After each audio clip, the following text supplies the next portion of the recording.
Yes, people, we are back live. We are back live on the Sarcasm City TV YouTube for another Sarcasm City Sports fan call-in show, people. The link is in the comment section. I will continue to drop the link in the comment section during the entire show. Big up to everyone who called in yesterday. If you want to call back in today, that is absolutely fine. Make sure you hit the like button though. As soon as you land, whether you're watching this live right now or watching this back after the live, hit that like button on the video. Please share across all the socials as well. Follow at That's Me Flawless and at Sarcasm City TV across all socials. And on top of those two things, make sure you subscribe to the channel Sarcasm City TV as well. And when you subscribe, make sure you hit the notification bell as well, people. Make sure you hit the notification bell when you do so. There is only two rules when it comes to calling in to the fan calling show. First and foremost, though, it's open to anybody to call in. Anybody can call in, doesn't matter who you support, what sporting topic you want to talk about. If you're new here, if you're a regular, doesn't matter. It's open for anybody to call in first and foremost. The title is Can Liverpool Win the Premier League? But you don't necessarily have to call in to talk about that. If my audio's off, it's probably the mic. Let me switch it around. What is going on about no mic access? This thing, man. What's going on? Give me 1 second. Give me 1 second. Which one is it? Right, hold up. Bless for letting me know, Warrior J. Hold up. Audio, yo. There we go. Right, bingo. Yes, we're back. Audio was off because I was on the OBS. So big up to that for Warrior J. But you still caught everything I said, but audio should be crystal clear now, people. But as I was saying, feel free to call in. The link is in the comment section. There's only two rules when it comes to calling in. One, camera must be on, face facing forward, people. Camera on, face facing forward. That's not because we care what you look like. We really do not care what you look like. It's simply safety protocols. That's all it is. Safety protocols. We ain't trying to see anybody's genitalia. We ain't trying to see anybody's ass cheeks. We ain't trying to see anybody's chest, basically. That's why, first and foremost. And secondly, when you call in, make sure you know what you want to talk about when you call in. Don't just call in for the sake of calling in is the point that I'm making. Just taking up somebody's spot. Like, don't call in just for the sake of it. Make sure you know what you want to talk about. Whether you want to ask a question, if you want to ask me a question, if you want to disagree with me about something, if you want to get something off your chest, whatever the case may be, people, whatever the case may be. Like I said, the link is in the chat. And if you are a member of the channel as well, then you will queue jump. That is one of the perks of the membership. The link for the membership is in the pinned comment. So it is first come, first serve, but you will jump straight to the start of the queue if you are a member of the channel as well. Big up to Stephanie G. I see you. She was here earlier on, who says, big up Flawless. Liverpool are capable of stringing long winning runs together. So yes, they are defo in the mix, in my opinion. What I would say is they definitely are. I think they are the second best team in the league. I've said this. I think they are the second best team in the league. They are the closest team to Manchester City. Do I believe they're better than Manchester City? No. Do I think they win the league? No. But they are, without doubt, I think definitely the second best team in the league. Just simply because the amount of goals the amount they can create and the amount of goals they can score. They can create just as well as anybody, and they can score pretty much as anybody. Like when you look at the attacking options they have, when you look at their creative outlets from the fullback positions all the way to the striker position. Look at the fullbacks, look in the midfield area, look in the nine, false nine, whatever you want to call it. Look, right wing and left wing. Like they have more than enough, and even off the bench as well, in particular in the forward positions. T.O. says, big up, first time on the kick today, enjoyed it. Yeah, man, make sure you lot subscribe to the kick as well. Make sure you do so. If you lot want to jump on to talk about Southgate, that's absolutely fine as well, because Victor Ojomo is not happy about it. He said, Southgate is a bastard. I can't stand that prick. Why, Victor? And if you lot got any questions from the chat, very much like a Q&A, I'll answer any questions from the chat if you don't want to call in. So like I say, this whole week is all about me giving back to the supporters and showing love to you lot. And we're already at 21 likes. Let's get us up to 30 likes. Let's hit that subscribe button. Let's get us over 8,000. How many subscribers we want? 8,300 and something. I think it's 380. Yeah, we're at 379. Let's get us up to 385. I'm looking for 6 more subscribers, people. Make sure you do so. Let Her Go says Jude is going to carry this England team. Lord of mercy. England got a lot of talent, though. They got a lot of offensive talent. It's just on Southgate to find the balance and figure out the best fit to get the best out of everybody. Because it's a headache to have, but it's a great headache to have.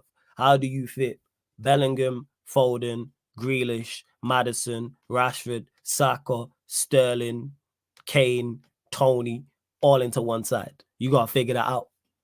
And then even from fullback carries, you got Reece James once he gets fit. You've got Trent. You got Kyle Walker. You got Trippier. But that's why you get paid big money. You get paid big money to deal with these big problems, even though it is a fantastic problem to indeed have. Make sure. Victor Jomo says Jude is being overhyped. I think he's delivering, though. I think the hype is warranted. I think the hype is definitely warranted because Jude is delivering. So you can't really say he's overhyped because his current form has been spot on. For England, he's playing well. For Real Madrid, he's doing the business. So far, so good. Let It Go says next year Euros going to be open. If Southgate can't win the Euros next year, then surely he should be. That's crazy to say he should be in Gaza. I think England should win the Euros. I think they have the best team. They got the best team. I think that team's better than France. And France, I think, are the second best team. France do have the difference maker with Mbappe, though. They have the ultimate needle mover in the competition is Kylian Mbappe. Like, if he's on 10, it's the type of player that can take you to a tournament, whether you're the first, second, third, or fourth best team in the league. That's what I'd say to that. So you got to give, you have to take that into consideration, but England should win the tournament. They should. Hey, King Calvin's big up to you, says big up Flawless in the chat. Hey, you lot continue to get your questions in. That's fine. I will answer questions from the chat whilst waiting for callers. That is absolutely fine. Let me drop the link in the chat again as well. I will do that. I'll do that during the show. Like I say, you lot got so much to say in the chat. Feel free to call in. And like I said, big up at the start of the show. Big up to everyone who called in yesterday as well. Calling link is there. Don't forget, link is in the members. The link is in the pinned comment for the membership as well. Check out the upcoming live stream schedule. As you know, all the shows that are indeed coming up, people. Yeah, to everyone that is tapped in, you lot saying. And continue to get them questions in as well. Just making sure I promote it across all socials. Yes, which I did. Yes, Victor, I am English. Yes. I'm born and bred here. Yes. If that's what you're asking. Mank, born and bred. Can hear in the accent. Especially when I start cursing. Did I even put the subscriber mode on? Make sure everyone, everyone who's here is subscribed. I don't know why you asked that, but yes, I am English. Means you're new here because I've discussed this before. But hey, it's always good to see new people in the chat, new names, new profile pictures, the whole 9. 24 likes, people. Girls up to 30 likes. What are we doing, man? Let's bump up the likes. The Q&A will be back tomorrow as well. Q&A will be back tomorrow, and then Thursday and Friday, our room fan calling shows, and then Saturday and Sunday, we're back at it. We are back at it Saturday and Sunday. Saturday live on the Kick, starting with the Merseyside derby, Liverpool versus Everton. That'll be the first game. That'll be live on the Sarcasm City TV Kick, 12:30 p.m. UK time. So I'll start 10 minutes before kickoff. So I'll start 12:20 p.m. UK time. Then following that, we'll be staying on the Kick for the big game, biggest game of the weekend, Chelsea versus Arsenal. That will also be live on the Sarcasm City TV Kick. And then following that, we'll be live here on the YouTube for the Sheffield United versus Manchester United watch along. And then after that, midnight, staying on the YouTube, you will get the Manchester United, Chelsea, Tottenham Hotspur show, people. Man United podcast, Ballers at the Bridge podcast, talking at Tottenham Talk podcast. So myself, Surfer, and Jez discussing. I know the Spurs play in the week. Yeah, they don't play till Monday. So we'll be discussing, obviously, the Chelsea Arsenal game and the Sheffield United, Manchester United game, and looking ahead to the Tottenham game. I believe they are playing Crystal Palace on Monday. And then that being said, Sunday, all the games are dry. So what you'll get on the Sunday is the Sarcasm City Sports Q&A. You know what I'm saying? That's all you get. Yeah, I thought so, Jez. I thought you lot play Monday. Yeah, you'll get the Sarcasm City Sports Q&A on the Sunday. And then Monday, back to the regular scheduling. So you get Man United podcast. That's the Manchester United show, 4:30 p.m. UK time. Then following that, you will get the Crystal Palace Tottenham Hotspur game live on the Sarcasm City TV Kick. And then as always on Mondays, doing the most, Premier League game week 10. Is it 10 or 9? Shit, is it 10 or 9? Let me know in the chat. But anyway, Premier League show on the channel, which is doing the most. And then we back at it. You know what I'm saying? Usual settings. You lot know the pattern. And with NBA as well. The NBA is coming back.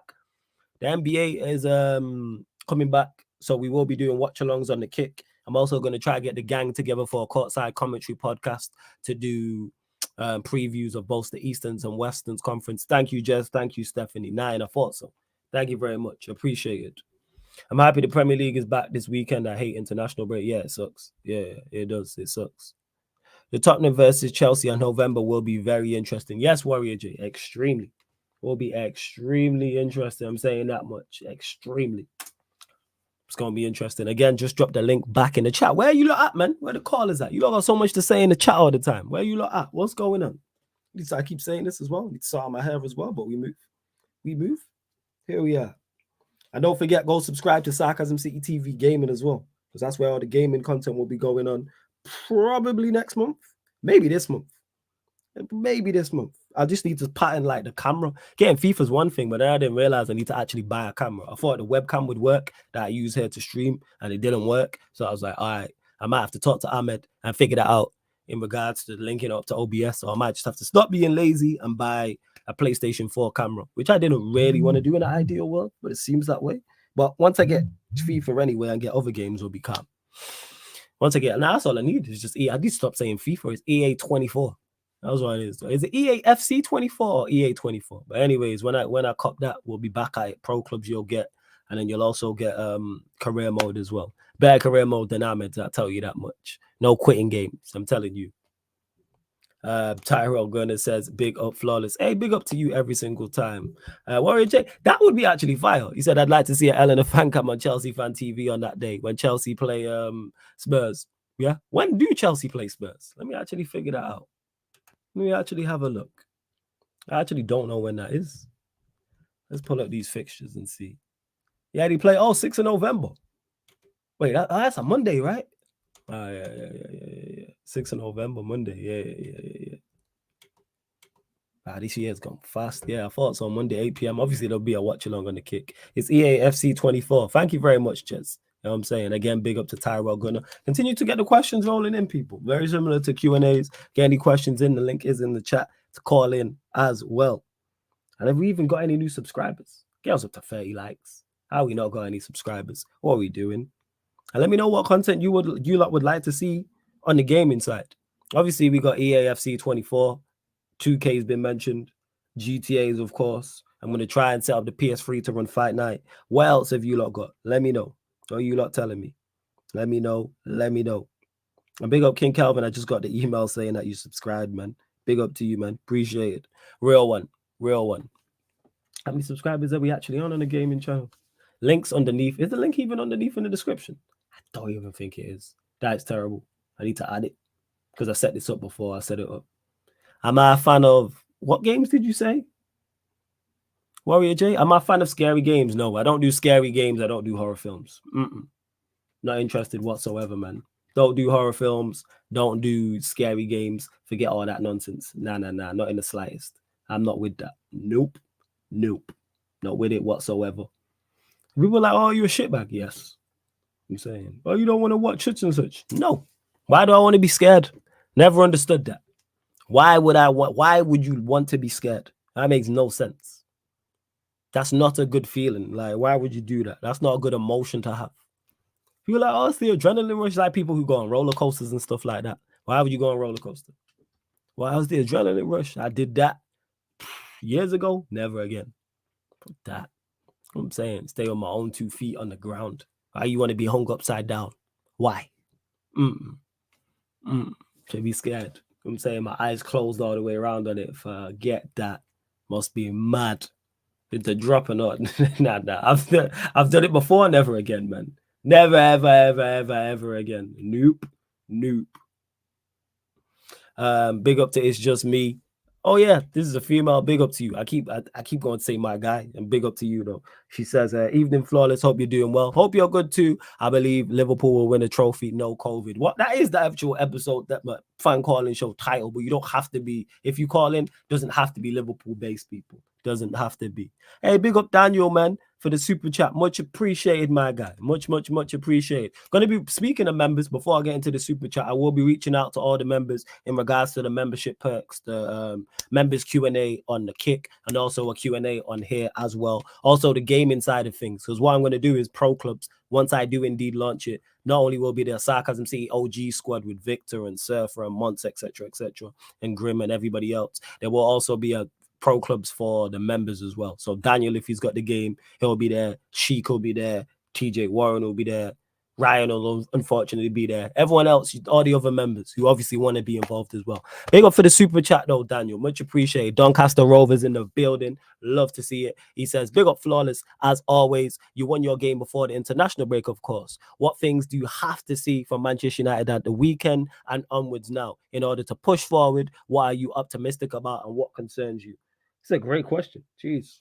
Again, big up for the super chat first and foremost. What things do I have to see? Us becoming a functioning outfit again. Us becoming functioning and organized. Forget skill. Nothing to do with skill. I'm not even talking about on the ball and moving the ball and patterns of play and a style of play. I'm talking about just being organized and being a functioning unit and difficult to break down and difficult to beat. I want us to get back to basics first and foremost.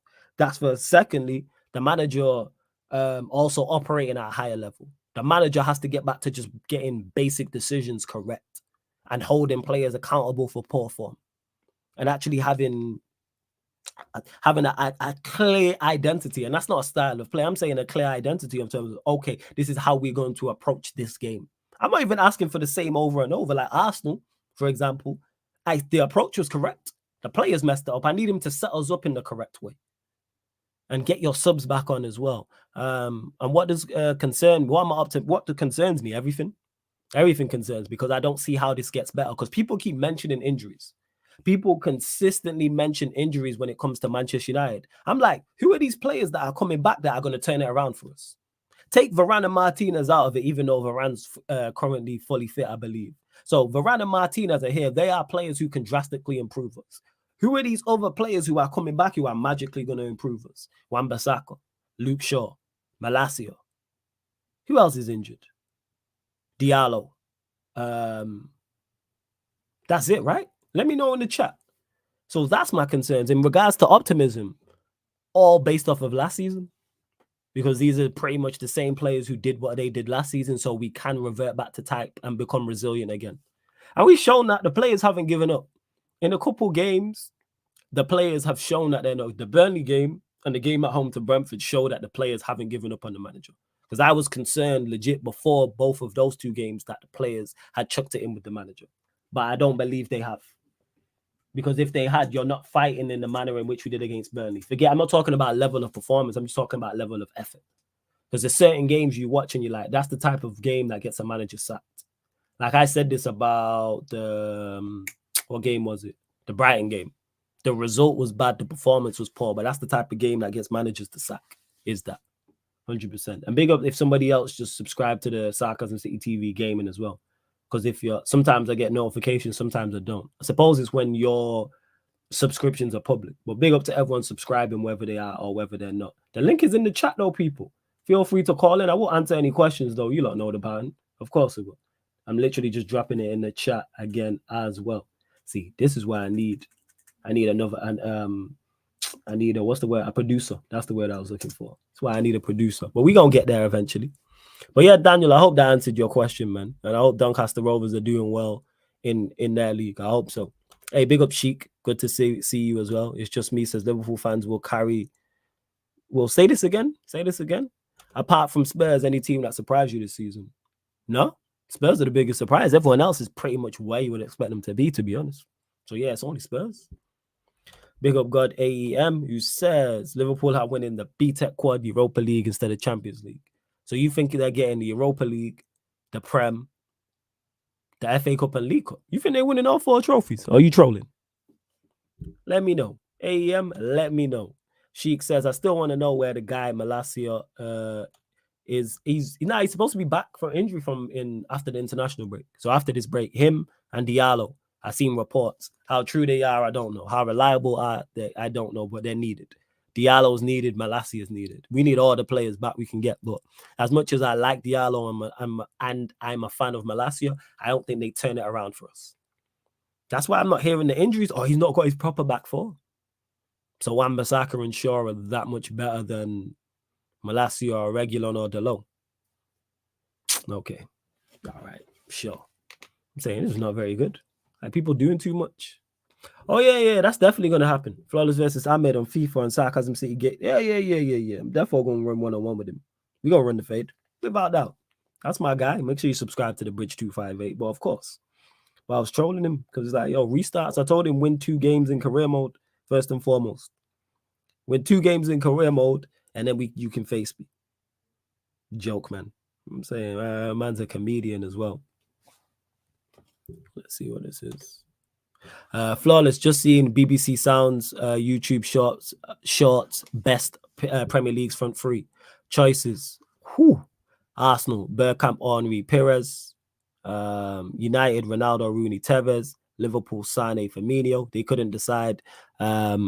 Michael Richards, Gary Lineker, and Shearer. Yeah, because that's preference. You ask an Arsenal fan, they're going to pick Arsenal's. You ask a Manchester United fan, they're going to pick Manchester United's. If you ask a Liverpool fan, they're going to pick Liverpool's. All incredible front threes. Obviously, I'm going to go Rooney, Ronaldo, Tevez. That was the most successful. None of them other front threes did doubles. None of them. None of those other three did doubles in regards to Prem and the champs, and none of those either two-peated the Premier League or three-peated. It's United's. I look at success. But hey, we move. God AEM says 100% we are a sleeping giant. Teams will look down on us until the end of the season and will be the biggest surprise. We have so much depth now. I disagree with some of this. Liverpool are not a sleeping giant. I think most people have Liverpool, if not second, third. But from most people I've spoke to and had conversations with, whether it's other content creators or whether it's people in the chat, have Liverpool at worst third, and it's a close second. So I don't think you're a sleeping giant. I don't think teams look down on you either. Teams are fully aware of how good Liverpool are. This is why Brighton battled with you the way they did. This is why other teams, Chelsea, battled with you the way they did. Nobody's sleeping on you. Lot. Everyone knows how good your manager is and how good your players are. I don't think so. And so I don't think it'll be a bigger surprise. I think you have depth in attacking areas, yes. But midfield and defense, no. In particular, midfield. I just don't think you're better than Manchester City. Daniel, see, this is why we get on. Says, I'm a park the bus type of guy on FIFA. Defending gets me go. I hear that, man. I've already said, when I play career mode, do not expect me to be playing free-flowing, tiki-taka, attractive football. It's going to be ugly and efficient. That's the football I play. It'll be a hybrid 4-4-2. And it's going to be ugly and efficient. It's going to be pace and power. There will be tech in there, but FIFA's a pace. Well, I need to stop saying FIFA. EA 24 is a pace and power game. Like, that's just legit what it is. And let me get to the first caller of the evening. Definitely making his debut. I can see Manchester United by the hat on his head, which I do love that. I'm saying, God, welcome for the first time to the fan calling show. Man like Losa is in the building. What are you telling me, my guy? You good? You all right? Can you hear me? Yeah, man can hear you. Man's good. Yo, where you calling in from, my guy? Thank you for having me, man. Yeah, I'm calling in from East London. Okay, love that. What do you want to talk about, my guy? Floor's yours. Well, basically, I just got a few questions. I don't know if you've seen all these rumors what Ratcliffe wants to do with our club. Yeah. The 25%. Yeah. But he wanted to extend the stadium. Yeah. With the 25%, and then the overhaul that he wants to bring into the team, the names that he's putting out there, well, through intermediaries and whatever, the Paul Mitchells, the Blancs, the Jean-Claude Blancs, whatever.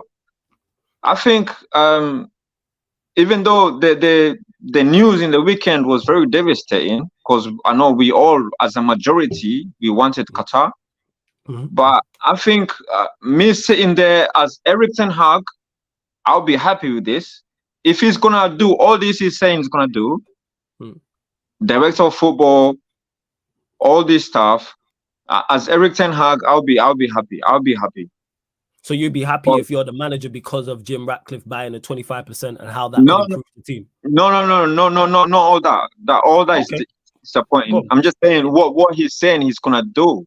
Okay, like, right. Yeah, bringing the Mitchells, the Jean-Claude, like similar to, because it's been going around. Like if you see Nice, if you see the football structure, they've got people that you can answer to. At least someone. Last year when Ten Hag took over, he was thinking, "Right, I'm coming to a big club." But that's why he was using his agents most of the time. That's why he's going and keep signing players from Ajax. So now, me thinking like Ten Hag, I'll be like, oh, okay. Now it's a bit different. because you just need to give Ten Hag at least that help. Give him that help, because we can see last year, first year, he done so good. None of us expected this. True. Because we've been dying. We've been dying at the Glazers. We've been dying. We've been dying. But now, just give him that little bit. Give him up, like he can look up and he can see, okay, I got people above me. They know what they're doing. And let me concentrate on the football on the pitch. Because now imagine, everyone's been laughing at United. Facts. Which manager? Everyone's been comparing to Arsenal. But Arteta, in all the 4 years or whatever he's got, he's never had problems to deal with. Ronaldo problem, Greenwood problem, Maguire problem. And then you're like, oh, you're going to the board, you're asking for money, just give me a little bit of money, problem. He's talking to Mata, he's talking to Arnold. Yo, Wagwan, just a little bit of money, I just want this player. No problems. So now I think there's a structure coming through. At least that's where I see there's a light. At least now January, if you go January window, I think that's where that's going to make my heart a bit calm down now. If we go January transfer window and we get the manager what he wants, because we just need to get defenders in January. I don't want no more attacking players. Just get this guy defenders, get him what he wants. So Debo, he's at Nice. Yo, Ratcliffe, cancel his contract at Nice. Get the boy out here in Manchester. Let's go. So I'm just saying, as Ten Hag, I'll be happy. Either way, even though I know Ten Hag would have loved that unlimited funds from the Qatar, but it's life, innit? And then as United fans, we're so impatient. Even the manager himself, he says he's impatient. But we can see what he's trying to do. So you're with Ten Hag then? You're saying you think he can turn around this poor form and get Manchester United to some form of success this season? So what is success? What are you looking for from him? Like, what is success to you just off this season alone? Well, so far where we are now. Yeah. So what are you looking to do? Because obviously I know you're, without talking about what's understood doesn't have to be spoken about. I know you're looking for him to turn around the performances and get better results. But what are you looking for in the long term, like this season? Like top, like what is it? Is it top 4? Is it top 5? Is it top 6? No. Champions League, etc. If he does the same as he does last year, top 3, top 4, and give us a trophy, give us a run again into the trophies. We go because Ten Hag, you can see what he was doing last year. He will go Champions League. I know we haven't done that good. I know we're last in the group, but just give us another run in the trophies, the FA Cup, the Champions League, Carabao Cup. I'm sure he's taking that serious already. We've seen that. But give us that run, and then Premier League is gone. That is gone. That is gone. We cannot do nothing there.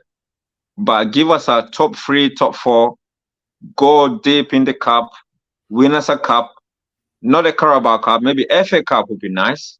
First.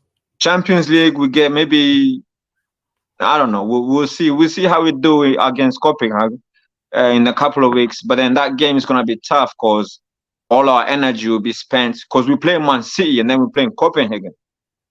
So we beat Man City. We see where we are. But if all these rumors are true, what Ratcliffe is trying to do, bring all these big mans in, I think Ten Hag will be happy with that. Even though the way he was talking, he wanted Qatar as well. But obviously, this is the whole story of United the last 20 years now. We just have to be patient as a United fans. We just have to be patient. Because at the end of the day, there's nothing we can do. All these other channels are saying, oh, boycott this, boycott that. Bro, if you clear the whole of Trafford, everyone just gets up. It's still gonna be full. I get your point to an extent.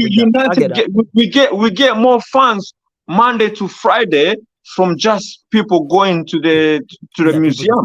Yeah. People do just be You're right. There's no point. You cannot tell someone, don't go and see your love. No, I hear How that. you That's even why. support That's your why I'm team? not against it. I hear what you're saying with that. You It's both cannot sides, isn't it? you cannot support your team.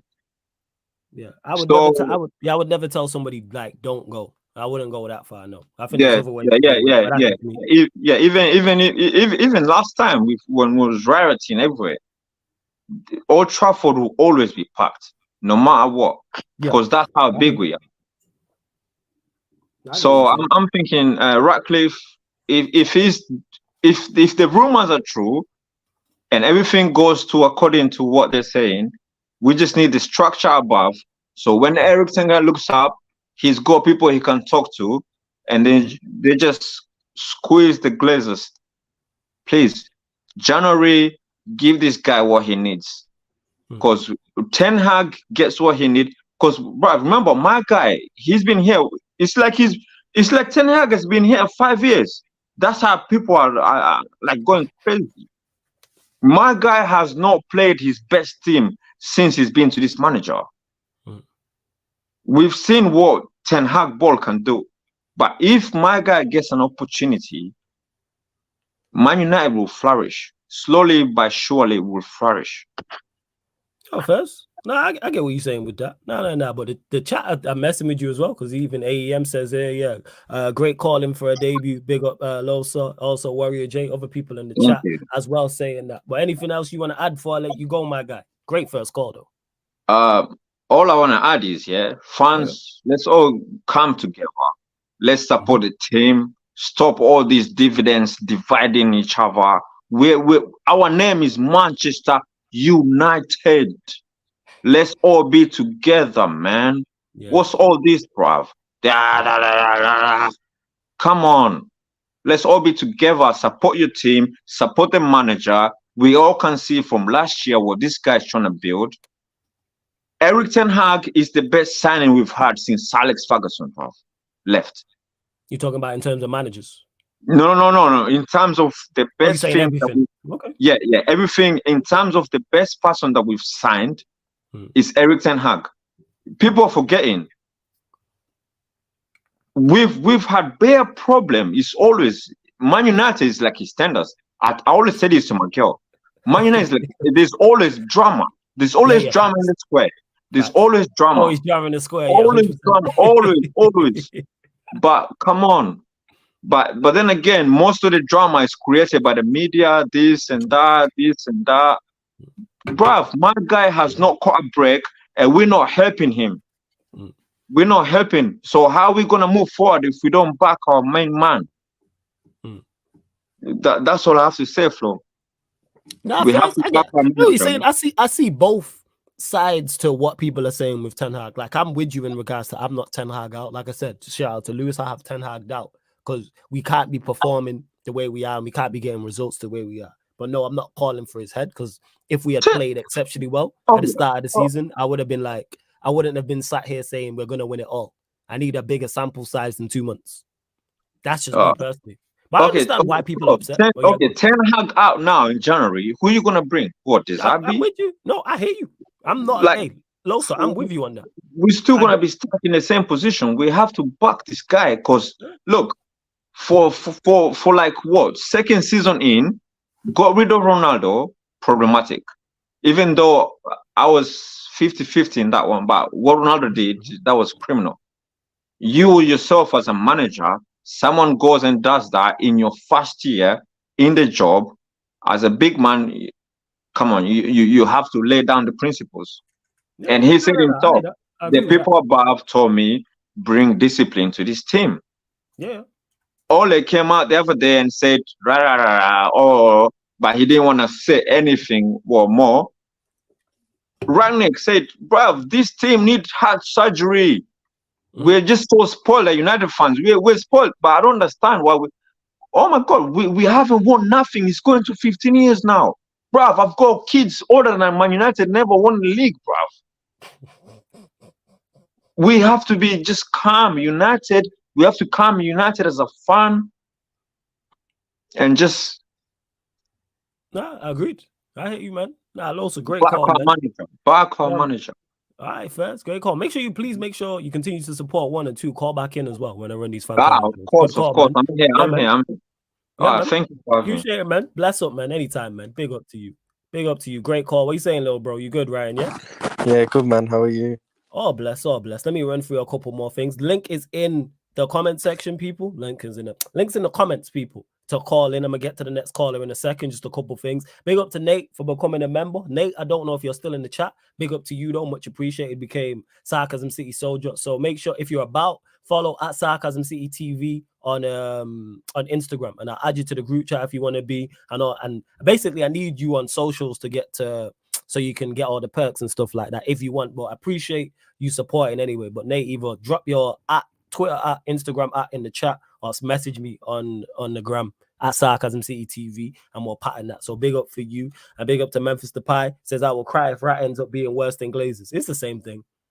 Same thing. It won't be worse. It won't be better. Same thing. No Nero. As soon as I cop the new FIFA, you and everyone else will know, because then that's when I put out the schedule. I'm legit need to sit down and write and put the gaming schedule together. Because like I said, I'm gonna run the gaming same way I run this channel over here. So you get it on a weekly basis. God welcome. I'm saying a lot of people's favorite favorite caller, definitely one of my favorite callers. Malak Kaneki is in the building. What are you telling me, my guy? You good? What are you saying? Well, I'm a lot calmed down now. Yeah. The guy that was on before, thank you. The guy that was on before, back the man. No, I'm not backing the manager. First. The best signing since from Ferguson. You mean Mourinho? Well, if I rank the best managers we've had, number one is Mourinho, then is Van Gaal, then it's him, because I will never respect Ole Gunnar Solskjaer and Ralph was an interim. If I can put Carrick over Ten Hag, I'd put Carrick over Ten Hag. Right? He's saying this is the worst. This is the strongest team we've had, and this is the worst team I've ever watched. How is that possible? How is it that I felt more comfortable with a team of Fellaini, Morgan Schneiderlin, and Pogba going to Anfield for a result? I felt more confident in that midfield than the crap that we have right now. How is that possible? I'm not backing this. The same things that are confirmed when he got his 25%. This man is having discussion with Richard Arnold and John Murtaugh, meaning them guys ain't leaving. He's talking with them. So if he's having discussions with them, more than likely that means they're not leaving. And do you see what I was telling you before with the ifs? You did say that yesterday. Maybe you mentioned about the ifs. Yeah, you did mention. Yeah, the ifs. Well, if anything this rat wants to do, he has to go to the Glazers for permission. That man's got 68% possession, meaning anything you do got to go through them. I don't care what if, buts, or maybes you want to use. I don't care right now. To fix the club, what is he going to do? What is he going to do now? All right. So now, trying to make it in the Champions League, we're getting Europa League football. Let's make that clear. All right. We're getting Europa League football. I'm not watching Man United in the Europa League because I never came into the season in the Europa League. So I'm not watching that.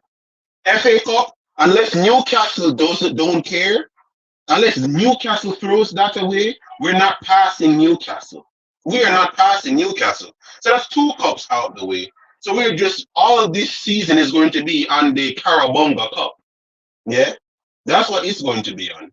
And that's if we don't get a hold of Liverpool.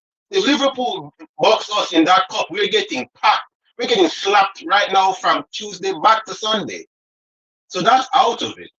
This season is a write-off. Top 4. Am I delusional? Can I ask you? No disrespect. Forget top 4. I don't want to be disrespectful because, as you said, there's no unity in this club. But this team fan base been divided. Yeah, it's been divided. There is no unity here. So I don't want to seem like I'm going at him, but I just want to ask, what is it that they see in this crap that I'm not seeing? I'm sorry. When you're talking about the team itself, you talk like when you say what is it you're not seeing. That's just hope, man. What is this? Kaneki, you know what it is, man. Hope. You know what it is, man. In Jamaican proverbs, hope is at home washing plate. Hope is not beside of me right now. Hope their yard or wash plate. Shout out all the hopes out there, because it may be someone of Right? who's watching Hope. I mean, who's watching. I'm sorry. This we is out. Am I speaking French? Is it we as in mon ami? Who is we? You can back this crap. I'm not backing this. I have more faith. I had more faith in a backline that contained Daily Blind and Robo than what we have right now. I was more confident in an attack line that had Jesse Lingard on the wing than what we have right now with Anthony. Hey, Jesse is very disrespected. Jesse, at his very worst, is still a very good squad player. The disrespect he got was ridiculous. Why is one Mata a better right winger than Anthony? Because he's a better player. That's why. And he's not even a right winger, but he's just a better player. Adam Lallana is a better right winger than Anthony. Adam Lallana, I have to deal with this. Are you saying to back this? I am sorry. How is it that this team is the strongest team we've had and it's the weakest? Repeat. He's talking about he didn't I could stand Lallana in it, but he's actually right. Still, he is better than Anthony. We'll go on, carry on, Kideki. This is the strongest United side we've had, and it's by far the worst team. If this Man United squad played the team that won the Europa League, Ten Hag's Man United squad would get whitewashed. I think Fingy said that though. I think was it. Which team was he talking about? Nah, never mind. I remember when Ibra said that, but he might have been talking about the Oli team when Ibrahimovic said that team was better than the team he was in, but the team that he was in won the trophies. But I think he was talking about the Oli team. So yeah, he was. He was. I thought you were talking about Liverpool. The team that Liverpool had going up. I remember that god awful team with Mamadou Sakho. That Liverpool team that Klopp had washes this one what Ten Hag has. That Klopp team beats this team. How is that possible? You're telling me, it's the players. So Casemiro is a problem now. Oh yeah, that's nonsense. Again, that's people doing too much because he's in poor form. But you know what it's like. People been waiting. You gotta understand with Casemiro, people been waiting for a year for him to be in poor form. Yeah, they were all waiting for it. Yeah, people, and it's like you eventually nobody remains. Like very few, I should say. There's a very select few who just remain at a high level, especially in a bad team. Like that won't happen at all. Well, go on, carry on. It doesn't.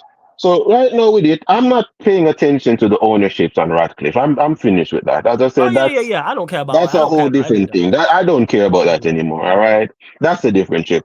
What I'm looking at right now is how we're going to end this season, and we're ending this season in the Europa League. If it's not Europa League, God forbid conference. Hey, run me the God forbid conference. Run me the conference. Because that will just depend on how bad Brighton is going to finish it off like they did last season. Because if I remember correctly, they finished 4 points behind us? Was it 4? No, we finished third. The chat will let us know. I know that because we were a point ahead of Newcastle, right? And then the rest of Liverpool were not too far behind. We weren't double figures above them. Figures above them. So right now, with this god-awful crap I'm looking at with Ten Hag, if Ten Hag leaves, who are we going to get? I can name 5 managers, but I'm not like regular Man United fans. I can name 5 managers. But the thing is, I don't want none of those managers working under the crap that we have, under the crap we're going to have right now. With the ownership, which I get. Yeah, I don't want them here. I get that. The Benfica manager, Ammonia, I'd want him here. I don't want him here with Murto, Ratcliffe, and the rest of these guys. Yeah. Because he's going to come out and say, okay, I want us to get Joe Felix, and what the board's going to say, oh, you want back Wout Weghorst, right? He's going to come out and say, okay, I want this world-class midfielder, and then the board's going to say, you mean Longstaff from Newcastle? We get what you want, man. I want a centre-back. You want Maguire to have a new contract? That's facts, man. I don't want them underneath this board because I watched this board kill Van Gaal and Mourinho in front of me. Yes, Mourinho is bad. Mourinho this, Mourinho that. The list of players he wanted back in 2018 was enough to let me know that we would have won the title if we gotten it. if he had gotten Brozovic instead of Fred, if he was given Marco Verratti instead of Fellaini on a new contract, Blaise Matuidi instead of McTominay, immediately that's a way better midfield. That's not a midfield for the long term, but that's a midfield for now. That midfield gives us 2-3 years. Immediately, right then, we have a very stable midfield behind Pogba. He wanted Morata, they gave him Lukaku. He wanted Mahrez, they gave him Alexis Sanchez. He wanted Van Dijk, they gave him Lindelof. Does this fit? Does any of these names fit? I get what you're saying in regards to, but we know what our ownership is, and that's why I don't hear, and people try and use that, whether it's for Mourinho, whether it's Van Gaal, whether it's now Ten Hag, about, managers not getting what they, again, I will say this all the time and continue to say this. If you are being handicapped by the ownership, leave. Simple as that. I had that discussion and people in the chat trying to tell me, he'd be labeled a quitter and no, you wouldn't. There's no manager on the face of the planet in the modern day era who was resigned from a football club and can't get another job because of that reason. If you are being handicapped to that point, it's a wrap. It's horrible because as bad as it was with Liverpool and Klopp. And I'm gonna get to the super chats as well, people. Don't worry, I'm gonna get to the super chats. As bad as it was with Liverpool and Klopp. Klopp said, I want Van Dijk. FSG that everyone complains about looked at him and said, are you sure? Yes, I want Van Dijk. Got him. And even on the flip side, let's not forget, and I use the example all the time, he wanted Götze and Julian Brandt. It wasn't Mane and Salah. And then wasn't them. That's again having the correct upstairs. But go on, carry on. Hey, no lie, and with that as well, that was very good with them as well, because Mane, Salah, Brandt, and Goretzka. No one would have thought Salah would have done what he did. I'll raise my hand up. When Liverpool signed Salah. I said they signed a 15-goal a season winger. He shut me up. That's one thing I love. I love when players prove me wrong.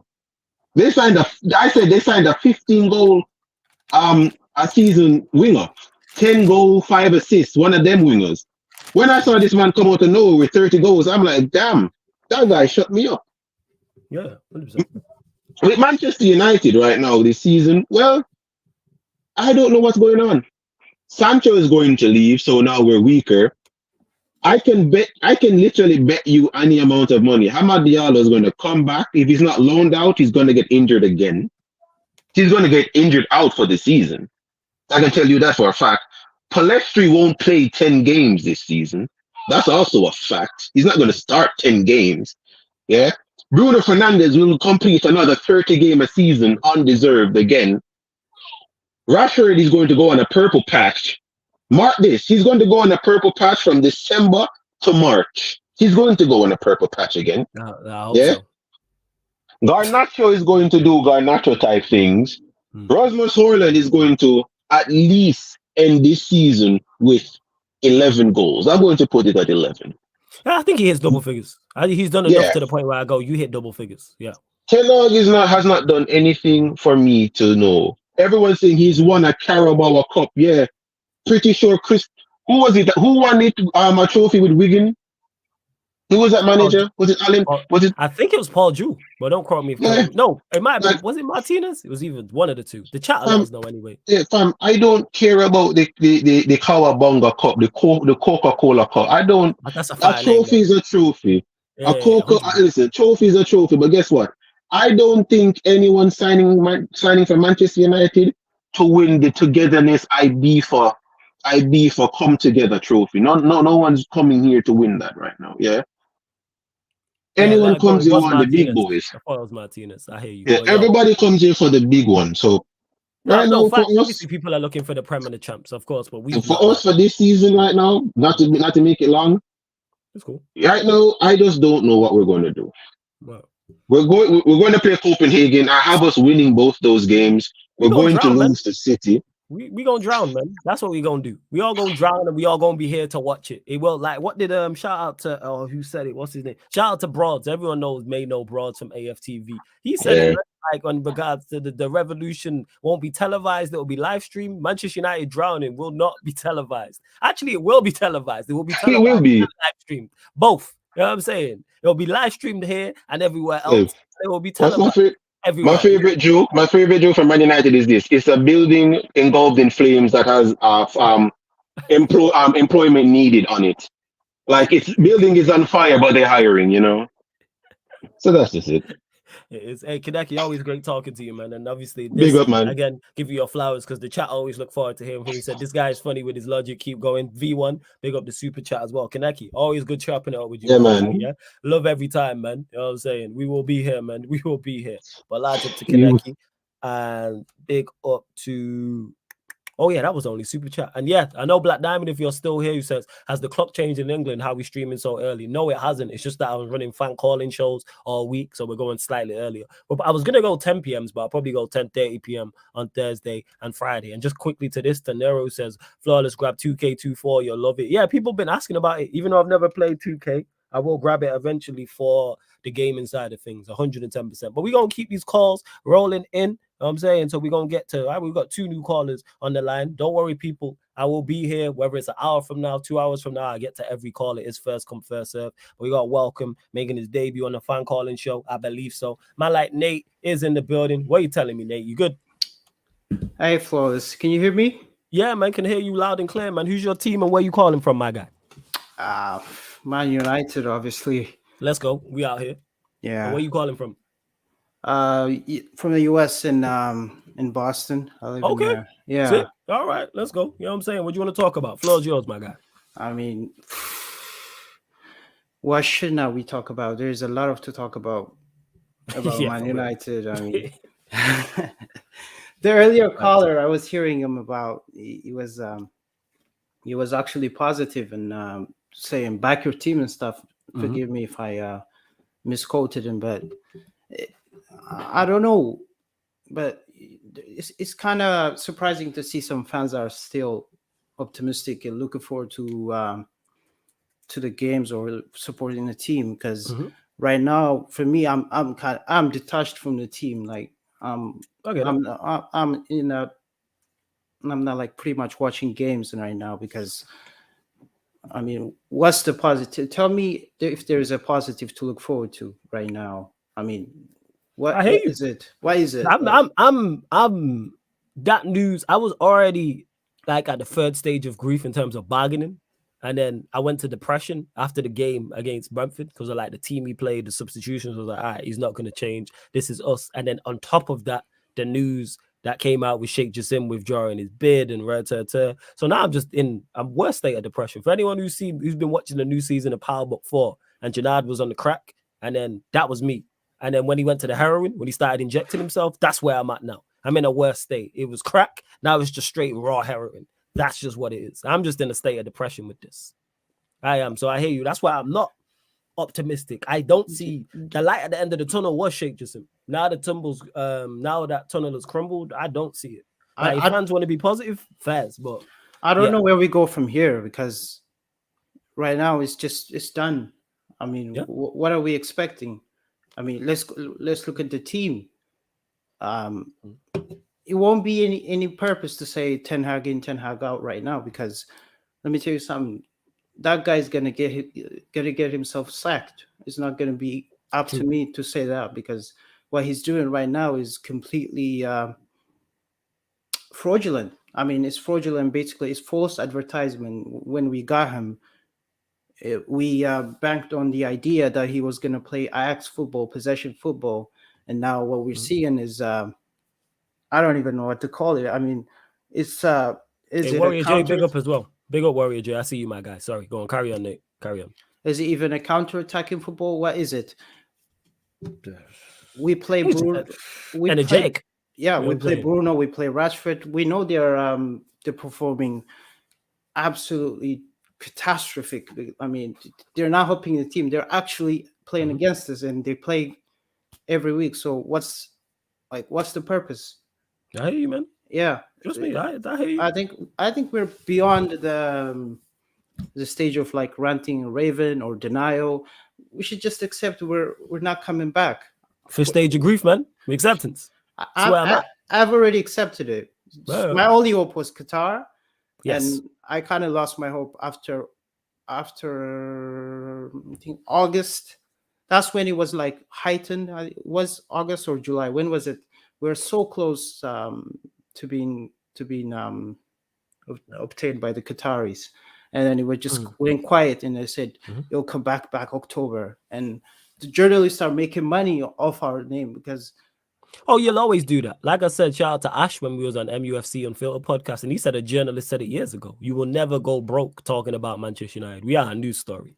Yeah, I'm seeing journalists making clouds. We could be in the championship, and we get more news than certain teams in the Premier League. 100%. Yeah, we're done out 100%. Here. I mean, let us get a new DOF. That's gonna get more. That's gonna get more noise than certain transfers. That'll get more noise than a Vadio. He was 100 million or whatever he was to see. Do we already have a DOF already? Nah, I'm just using that as an example in regards to the level that we're at and the prestige we're at in regards to, not even prestige, that's the wrong word, but in terms of just notoriety. Like Manchester United are a constant news cycle. And just the V1 quickly, you said, let me get to this. You said, is this not a Liverpool calling? That's the title, but anyone can call in to talk about anything. So if someone wanted to call in and talk about Liverpool, they're open to. Same with Chelsea, same with Arsenal. But Nate, now you don't have to switch. It's like, this is all for the callers, just to clarify. Whatever you want to talk about, that said call us, whether it's Nate, whether it's Kaneki, whether it's whoever. Yeah, go on. What I'm saying is I'd rather talk about Liverpool than Man United right now, because there's nothing to talk about. There's nothing to talk about because we're shambles. We're not pretty to watch. We're not winning games. We're just. I heard about some people are blaming Casemiro now, and it's crazy even to think about it. But what was the title about Liverpool regarding? I just said, can Liverpool win the Premier League? That's the title. Would you think that happened? Do I think they can? No. But I know there's certain Liverpool fans who don't want to say it, who believe they can, and then others have said it as well. Like AEM's in the chat. He said they'll win it. He's a Liverpool fan. He said they'll win the league. He said they'll win the quad. I don't think so. It's a bit. Neither do I. The AEM, he says this is Ryan having a chance to talk. AEM, why don't you call him, my guy? You know what I'm saying? Why don't you call him? Never mind, don't worry about Ryan. Why don't you call him to talk? Because you got plenty to say. You said you got to win the quad. The link's in the chat. Hop in. Ryan will get to it, but before you carry on, Ryan's a regular here. This is the fan calling show. That's why I shut up and let the fan call. It's about Nate and the rest of them and Kaneki and everyone else to get their chance to have their say. Ryan, you can hear from on Doing the Most on Mondays, the Manchester United Liverpool show on Tuesdays, and the Q&As on Wednesdays and Sundays. So he's here 4 times a week, sometimes more, depending on watch-alongs. Go on, carry on, Nate. Yeah. Oh, I saw a super chat saying. Oh yeah, get to this. V1 says, Nate, is Ten Hag or Glazers the issue? LFC can win it. Is he a Liverpool fan or is he a Man United fan? He's United. That's why he's got in his name. He's United fan. Okay. Let me tell you, bro, the issue. Glazers, we can blame the Glazers. We've been blaming them, but we're not doing anything about it. It's been happening like that. When are we gonna call out the fans? When is the time to call out the fans? Because we have some, let me tell you, there's some delusional fans in our fan base. Because most of them are very casual. I promise you, they don't even watch games or 90 minutes or halftime. They're probably on social media or they just check scores and come out with their stats. That's what they do. So we need to call out the fans. They are some of the problem because we have this fake positivity going on in the fan base. Now we're praising Jim Ratcliffe the past 2 days. And where did that come from? I thought we were cooking that guy not to come in the vicinity of our club. We were basically saying your application is denied. We don't want you. What do you bring to the team now? We're accepting him as a good thing. That's logically that doesn't make sense. Like, what is this jumping from one thing to another? We need to have a consistency fan base. As a fan base, they say there's nothing we can do. Of course, there is things you can do. Me, I do my part. At least I'm not watching games. I'm not giving any money to the club. I stopped doing that. No shirts, no nothing. Respect it. I don't know about you guys, but I used to cancel birthday parties, family gathering, just to watch Man United. Of course, yeah. Real fun. Yeah. I opened the TV, and man like Rashford is going on players. I grew up watching Ronaldinho and Messi and the others, and I'm watching Rashford here, and that's not feasible. That's not feasible. As if you're adult, if your brain works, if you know left and right, you should use your brain and say, I had enough of this. At least hit them where they hurt. So fans needs to stand up. It's not just the Glazers. Eric Ten Hag, don't worry about Eric Ten Hag. He will get himself sacked because what he's doing, I don't think he knows what he's doing. We'll see if he turns it around. I was hopeful when Amrabat comes in, our team will improve, but apparently not. What we're doing is the opposite of that. So yeah, and just to clarify to V1 who says I agree, but Nate, who is the problem, Ten Hag or Glazers? Let me just clarify this both V1. You know, I'm confused as to why you're asking this question. The Glazers are a problem. Currently, Ten Hag's a problem. I'm really lost as to this question. This makes no sense. Are the Glazers a problem? Yes. Is Ten Hag currently a problem? Yes. So I don't get this. I'm lost. Big up for the super chat, but this question makes no sense whatsoever. Flawless, let me ask you, can you pinpoint the actual problem in Man United? Like, can you just point and say, this is the problem? Everything. Could you do that? Everything, yes. Everything's the problem. From top to bottom, everything is the problem. There you go. From the ownership order right down to the players is the problem. Now, where you want to proportion blame is a whole different conversation. But whether it's 90-10, even if you put 90% on one thing and 10% on the other, that 10% is still a problem. Like, I've not broke it down on proportion blame, but I think it's blame on varying things. But when we're successful, we don't give the Glazers any credit. So therefore, when we lose, I don't give them any criticism because us winning or losing is not on them. Now, us setting up and having the best possible platform to succeed, that's where you look at the owners. But in game time, it's nothing to do with that. It's nothing to do with the Glazers. What's happened this season in regards to the actual games. How we performed against Brentford is not on the Glazers. Because that team is good enough to go out there and not only perform better, but also get a good result. Brentford will lose to a worse team than us in terms of talent this season. 110%. They'll lose to a worse team. Wait, did they not get beat 3-1 by Everton? I think they did. At home? Did they not? They haven't been good this season. I swear they did. Hey, Ryan, this way is I think they lost it. Let me know in the chat. Sorry, what was the question? Did Brentford not lose 3-1 to Everton at home this season? Yeah, they did. They got okay. Bambi, yeah. So that's a prime example of what I'm talking about then. You know what I'm saying? Everton don't have our manager level, don't have our talent, yet they still went away. I can't comment on the performance because I didn't watch it, but they went in there and got a great result. They were the better and from team. What I heard, they were a better, from what I heard, they were a better team. So if Everton can go away and do that at Brentford, we have the capabilities of doing that. That's why I don't hear about injuries and hear about excuses. But are the Glazers at fault? Yes, they're crooks. You know what I'm saying? Without doubt, but we've had success in spite of them. Like last season. Last season, we had a successful season and the Glazers were here. No one went talking about it. There you go. As much as they're crooks. That's why I don't criticize them when it goes wrong because I don't praise them when we do, but we move. That's right. You know what I'm saying? That's it. Just call it as it is. Why are we this selective outrage?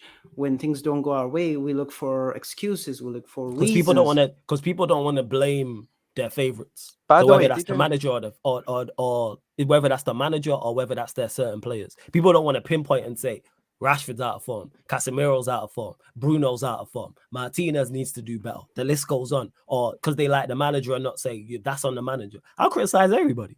Anyone who's watched me for any significant period of time, I will criticize Casemiro. I've said he's my favorite player at the club. Should be dropped. Should have been dropped. Rashford, who I defended last season, should be dropped.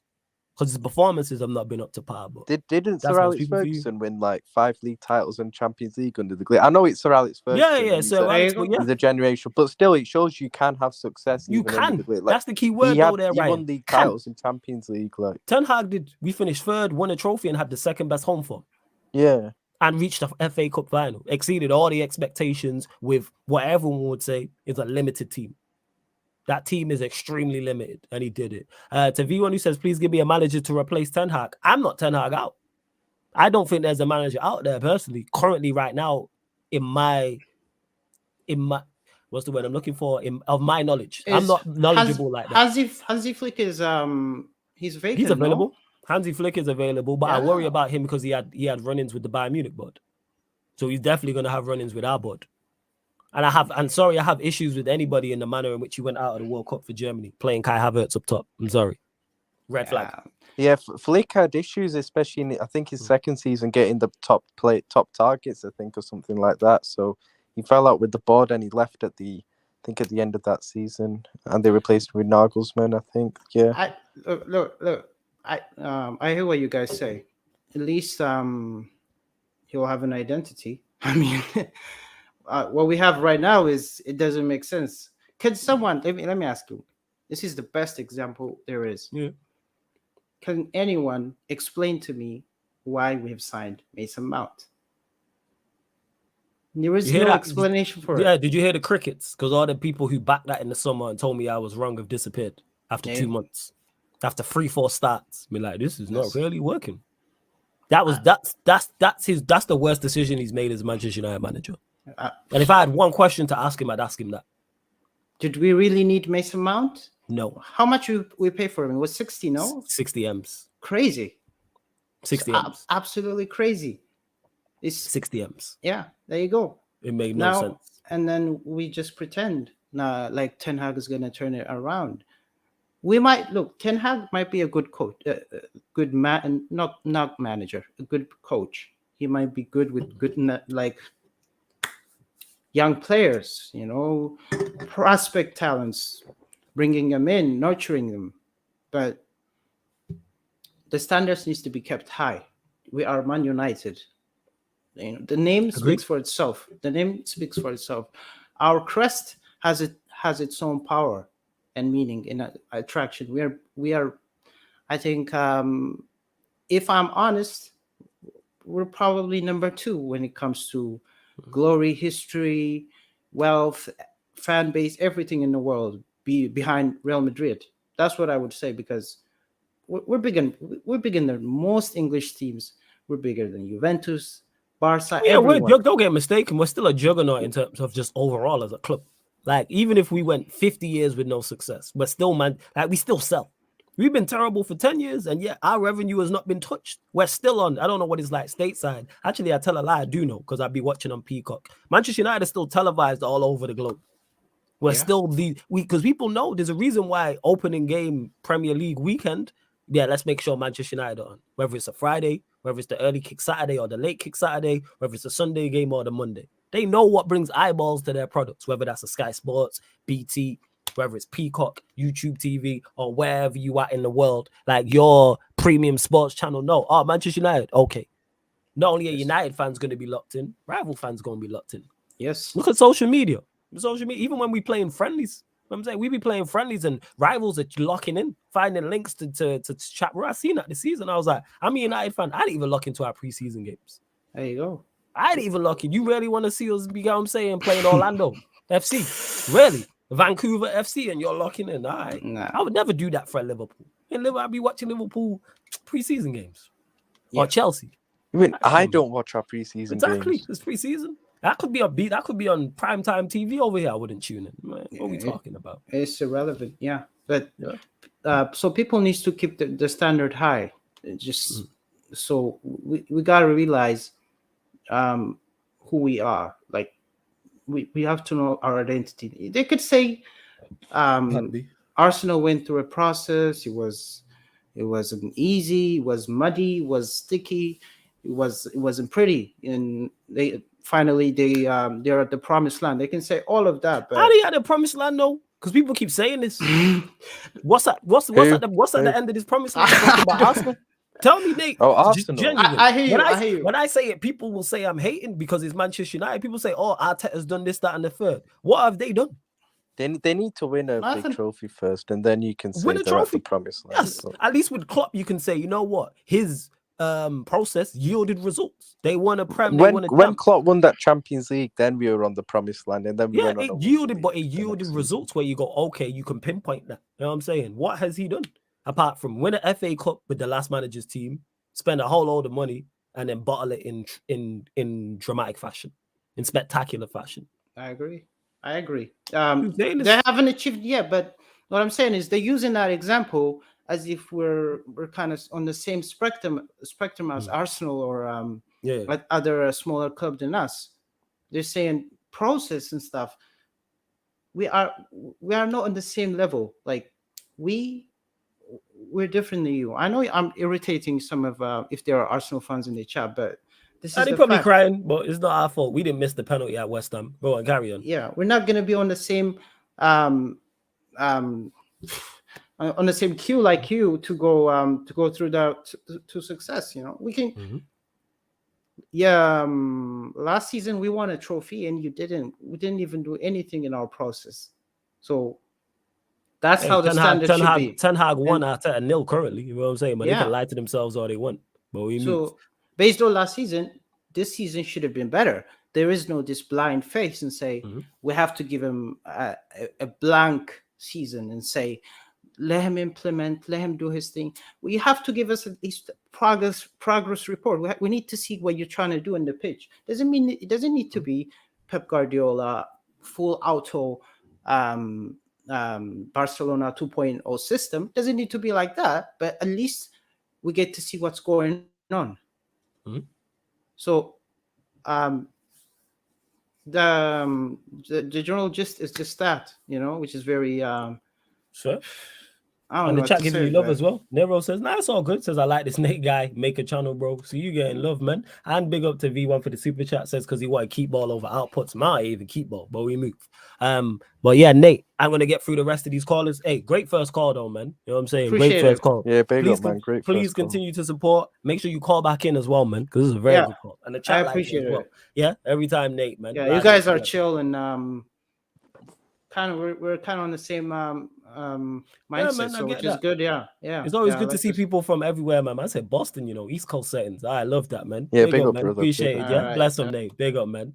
Large up to Nate before I get through to the next callers as well. Let's bump up the likes. Stephanie G said it there. Ain't even at 50 likes and there's over 60 of you lot in here. So like check 1212. Just because it's not a regular stream doesn't mean we don't do the regular things. Pay the tax when you're here. So hit the like button. Let's get us up to 50 likes. Continue to share across all the socials. Follow at That's Me Flawless, Twitter and Instagram, at Sarcasm City TV on Twitter and Instagram. Make sure you subscribe here to the channel Sarcasm City TV as well, and make sure you subscribe to the Sarcasm City TV Gaming YouTube channel as well. I will drop the link in the chat. We'll continue to get to your questions as well. Next caller, we are going to go in. We're still at 8,379. One more. Girls to 8,300 and 8,380 people. Make sure you get us to that, please, people. Let me get to the next call as well. Another debut as well. Love to see debuts in the building. My like Jago is in the building. What are you telling me, my guy? You good? Yeah, Wagwan Flawless. Yeah, man. Oh, yeah. Remember you're not a new call. It's been a minute. Yes, man. What are you saying, Jago, man? Where are you calling in from, though? Let the people know. Jamaica, man. Love that, man. What are you telling me, man? What do you want to chat about, my guy? Oh, okay now, Flawless. Well, I don't even know where to start, man. It's but that caller before me, I understand what he's saying and so forth, but he has to remember Manchester United. We're Manchester United by name, but we don't operate like Manchester United. True. Mm-hmm. Our director of football is learning on the job. That's not Manchester United. He is learning on the job. You're right. So these are the things. Remember the club you support, because we don't when we talk about Ten Hag, if I knew my club was serious, Flawless, I could say sack Ten Hag. But knowing Manchester United, we might sack Ten Hag and hire Southgate. Yeah, this is typical. Remember, Flawless. Remember when we sacked Jose Mourinho? We wasted 3 years with Ole Gunnar Solskjaer. Yeah, you got a point. So do we trust our club to sack Ten Hag and hire a proper manager? No, I don't. No, absolutely not. I know what these men are like. I really don't. I wouldn't trust them, you know what I'm saying, to organize a 5-a-side game. I'm not gonna lie. Like, I don't trust these men whatsoever. That is the problem, and we don't have a proper football structure, Flawless. True. We don't have proper football people making football decisions. It must be a reason why every single manager post-Ferguson has failed. It's not just Ten Hag. Yeah, it's not just Ten Hag. I don't think it's solely just on them because they're not helped, but I get the overall point you are making in regards to managers, yeah. as I say, Ten Hag has made a lot of mistakes, but we don't have the football structure to help the manager. That's true. He is out there by If himself. we had, for example, Flawless, Anthony, if we had a competent director of football, they would have turned to Ten Hag and say, no, we ain't paying 85 million for Anthony. I'm going to get you a right winger of the same profile. But Yeah, just that's a good because point. John Murto is a clown, that is the problem. You're right. That's a valid point. That. Remember when you spoke about Liverpool and Klopp wanted Julian Brandt and Mario Götze. It was Michael Edwards, the director of football. That is where the director of football comes in and could say to the manager, no, let's get this guy instead of this guy. We don't have nothing like that at Manchester United. That is the reason why we pay 85 million for Anthony. Even though Ten Hag wanted Anthony from in May, when we could have got him for 40 million. So anywhere you turn, incompetence at the highest level, Flawless. Remember, we sacked Jose Mourinho and we hired Ole Gunnar Solskjaer. Yeah, you're right. And he was here Who for 3 is years. to say if we sack Ten Hag, we're not going to put someone worse in charge? That's true. That's definitely it's definitely plausible, and that's one of the reasons why I'm reluctant in regards to Ten Hag, because there's no obvious choice. Because one thing about the people being incompetent, they'll go for the obvious choice, and to me, there's no clear and obvious choice right now, which means that they might go get Wayne Rooney. He goes on a new manager bounce like Ole, and they give him the job, because that's how Ole got the job, off a new manager bounce. They gave Ole the job in March, Flawless. Had they waited, Ole would not have got the job. That's facts. But because they given the contract, they should have not given the contract. Had they just waited until May, Flawless, Ole would not have got the job, because the new manager bounce ended right after he got the contract. This is it, Flawless. Our club is not serious, so it's all right saying we're Manchester United and this and that, but do we act like Manchester United? Nah, we're Manchester United in name only. In name, we're not a serious football club. That is the reason I won't even waste my energy on sacking managers, because we realize the problems are deeper than that, Flawless. True. Yeah, they are. Ten Hag has made a lot of mistakes. I'm not saying Ten Hag is perfect, but what about the football structure? That's true. And that's not on him. That's why we're legit relying on him to sign players. At Ajax, Ten Hag never used to recruit players. A manager's job is not supposed to be recruiting players. Remember what Radnick said. We had the perfect person in the club, Flawless, and what did Manchester United do? They got rid of Ralph Radnick, one of the best football minds out there. I'm going to say something that Radnick said, Flawless. Radnick said, as a club, you should have a philosophy wherein you recruit players and managers that suit the philosophy. I agree with that, and that's what it should be. Like a manager should have to say, but yeah, I agree with that. Yeah, right. No, the manager should have some of the say. I'm not saying. But in that case, if you sack a manager, you don't have to make a U-turn, because the club has a philosophy. Got you. Yeah. So you recruit players and managers that suit that philosophy, and that is a problem. We had one of the best football minds, and we got rid of Ralph Radnick. Radnick was the guy, Flawless. I get that. It's a shame it didn't work out with Radnick. It is a shame. No, because we're not a serious football club. We are not. It goes right back there, because remember, Flawless, our director of football in John Murto has never been a director of football in no other football club. Yeah, like you said, he's learning on the job. So what do you expect?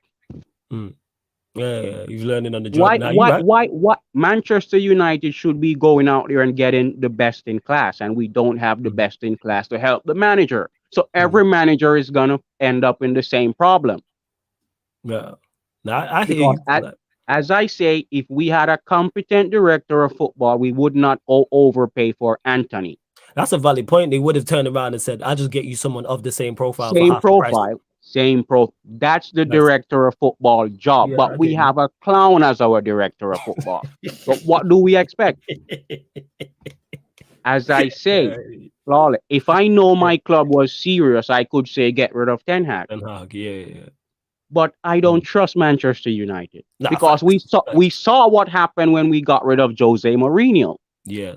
We had Oli for 3 years. We wasted 3.5 years with Ole Gunnar Solskjaer. I don't want to go back there, Flawless. Yeah, we don't. So I go can't there. be wasting my energy. I can't be wasting my energy saying get rid of Ten Hag when I know the problems are deeper than that. And the next manager is going to come in and he's going to have the same problems that Ten Hag have.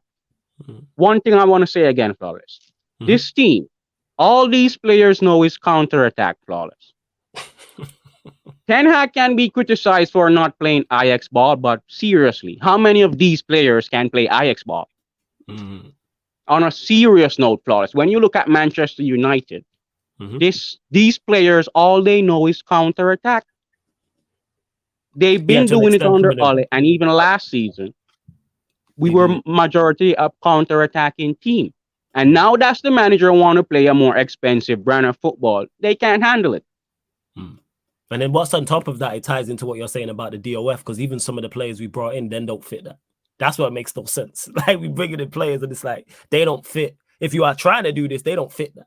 That's what's confusing to me about right. And again, it goes back to the club. We can't get rid of certain players. So how is the manager going to strive? Like Harry Maguire, what is he doing at the club? Remember, Flawless, we accepted the bid from West Ham, and it was some money paying out business why he never left. Yeah, we should have just paid him off.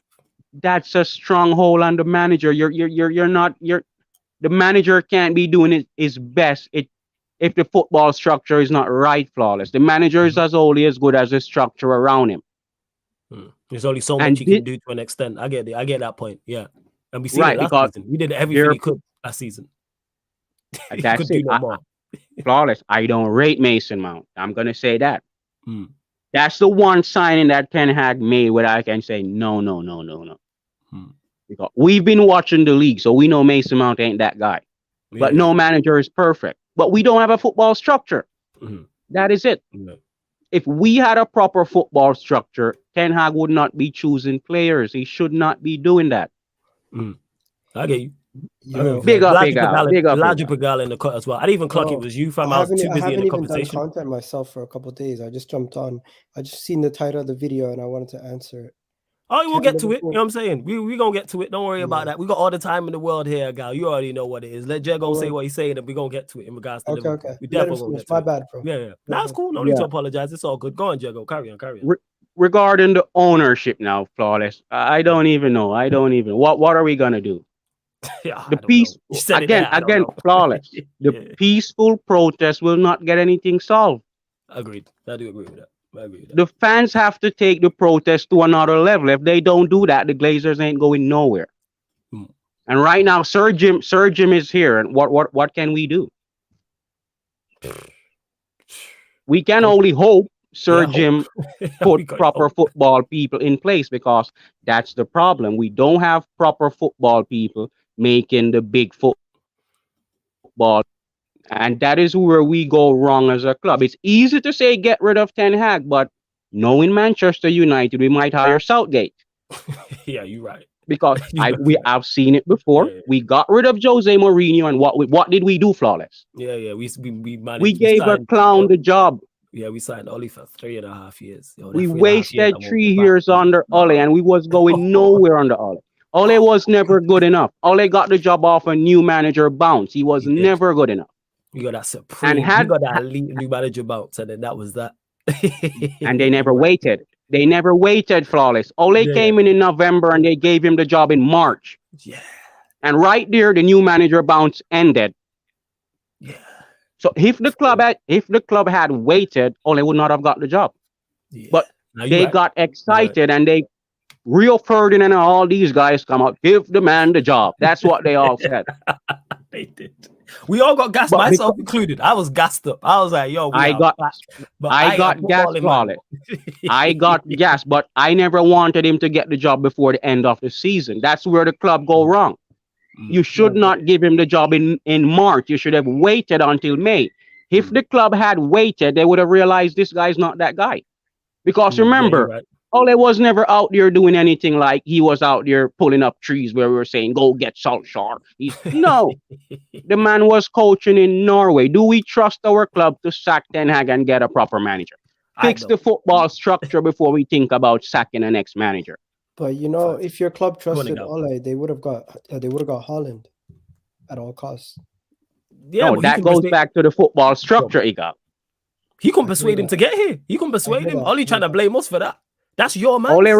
Ole recommended Haaland, but nationality. it's on the club. Yeah, Haaland That's and on the Bellingham club. rejected United. That's like me. That's like me being at a club and I can't convince Ryan to come join the club. That's on me. That's nobody else's fault. That's on the club not doing That's their on job. me. That's on the club. That's on the club. But that comes back to what Jago said though as well. Rangnick suggested Gavardio. Yeah, but that goes back to what That's Jago what said I about was football talking structure. about, He's spot Igal. on. Yeah, he's spot on. Manchester United got rid of one of the best football minds in the game. What does that say about Manchester United as a club? Well, what football club would get rid of a man like Ralph Ragnick? Ralph Ragnick recommended Enzo Fernandez, Julian Alvarez. They were both in Argentina at that time. Oh, that's badness. Ragnick said, go get those two players from Argentina. I remember. And the club never listened. The club didn't listen. But, yeah, man. He suggested Caicedo as well. I'm just going to say this. The Manchester United situation is peak. But when it comes to, can I just say my piece on what I want to say? Yeah, say your piece. Yeah. Go on. Yeah, of course. I want to know what Ryan thinks, because I don't think Ryan is gassing this Liverpool team up either. But I don't think Liverpool are as good as they used to be. And the fact that Arsenal are there now, it's arguable. You could say that Arsenal are going to be the most serious threat to City this season based on our squad depth and how we've evolved our squad, and we don't necessarily depend on one individual player. Where Liverpool, you could make a case to say that Liverpool don't have as much squad depth as us in the midfield. You can say they don't have as much squad depth as us in their defense. And overall, you could say Klopp is a better manager. You could say Salah is a better goal scorer. You could say Alisson is a better goalkeeper than our goalkeeper. But having individual players that are better off, it doesn't mean you have the better overall team. And I don't know if this Liverpool team this season has the tools to go the whole way this season. And the most important thing is we've shown that they're willing to rotate in the Europa League, but when it gets to later in the season, are they going to rotate as much in the Europa League, or are they going to try to win the Europa League also? Because depending on how serious they take the Europa League, it could hurt them in the league. Now you can caveat that and say it could hurt Arsenal or City to being in the Champions League also. I agree, but my point is, I think squad right now, we can't look at this Liverpool squad as the same squad that they used to be. They've rebuilt their whole midfield. There's a lot less continuity and consistency throughout that team. And one thing that Liverpool team had when they were at their best was those players played with each other for a long time, and they knew each other, and they knew how to get the best out of each other, where this team is still relatively new, very young and rash. And you can tell by some of the red cards and some of the mistakes they've made already this season that it's not going to be as easy as the season goes on, and we've yet to see them face any major hurdles because it's still early in the season. So let's see where this Liverpool team lies. But I'm not going to believe that they can go on to win this Premier League yet. I agree with that. I don't think they win the league. As for Arsenal, we have to prove it also. I get why people have questions over us because we've never been over that hurdle. So until we get over that hurdle, people are not going to believe in us either. So everyone's going to pick City as the favorites once again. But if you were to pick between Liverpool and Arsenal, I think we're more equipped to face City this season than they are. First, Liverpool need a CDM, man. They need a defensive midfielder. Yeah, they know that. Well, Ryan, what are you saying? Are you defending your boys? I don't think we can win the title this season. I think City win it still because I just still think City are just the best team. I think Arsenal and City are better than us just structurally as a team. I think we've probably got more match winners in our team, but you see, if you put a Rodri or a Declan Rice in our midfield, I genuinely think we could win the title. Like, genuinely think I think that changes everything. Like, because I think about what that does is look, we can talk about the defense, or we haven't got bad defenders. Like, our defenders are actually good. Those defenders we have won the biggest trophies. They've won all the trophies at the end of the day in the past few years. They're still good players, but when you've got no defensive midfielder in front of you, you're always going to get exposed. Look at, I'm telling you right now, if you took Declan Rice or Thomas Partey out of a CDM role for Arsenal and you put, I don't know, Jorginho there or something, or you took Rodri out of City, they've lost their last But 3 you notice games how at the end of the we have day. 2. Yeah, because the Declan Rice You got notice how injured, you you could just said put take Thomas 2 Partey players there. out of a team. No, I'm saying because if you took Declan Rice out of Arsenal's He's team, you've battling got over Thomas second place. Partey It's to put beautiful. in. That's what I'm saying.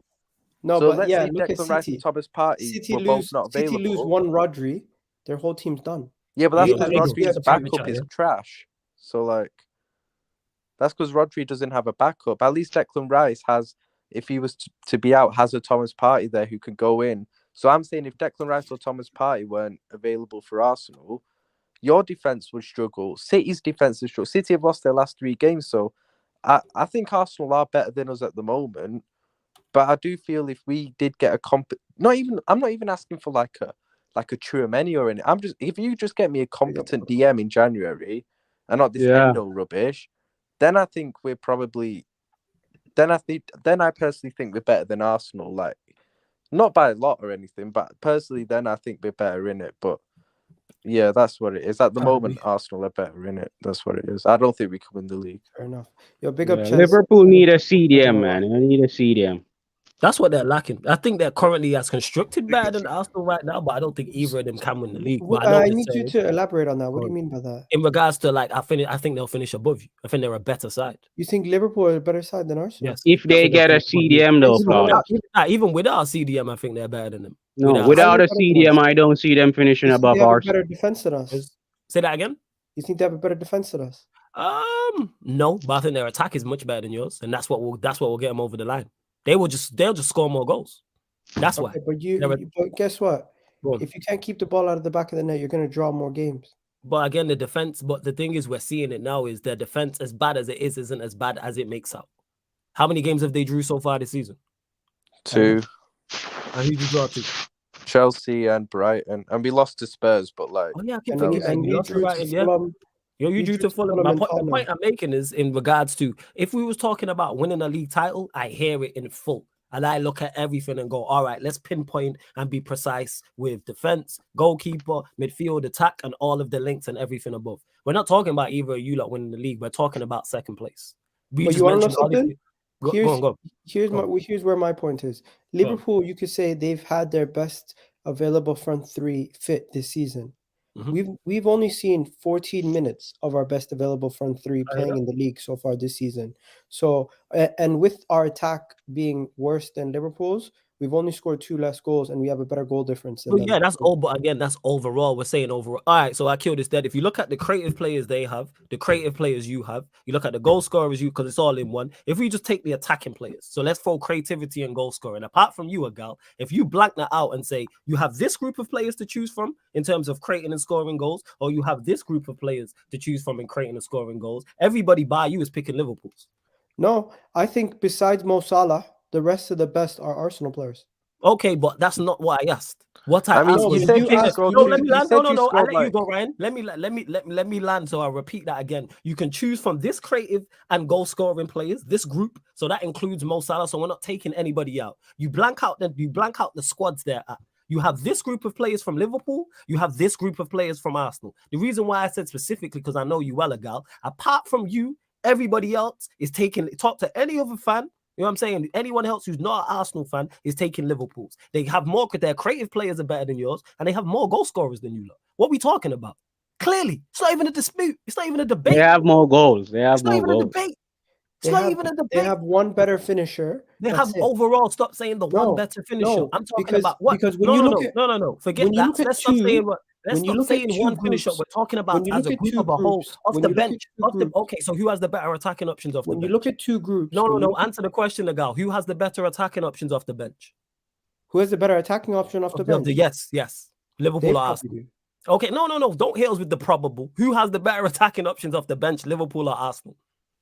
They have the better names. No. Again, now you don't want. This is why me and you go back and forth. Answer the question is yes or no. Who has the better attacking options off the bench? Liverpool or Arsenal? Depends. What do you consider? No, depends. What's to consider? Okay, who has the better option? Okay, who has the better attacking options off the bench? Arsenal or Manchester United? Arsenal. Okay, so how come we can just answer that straight? But when it comes to Liverpool and Arsenal, it's the better names. We know who's better off the bench.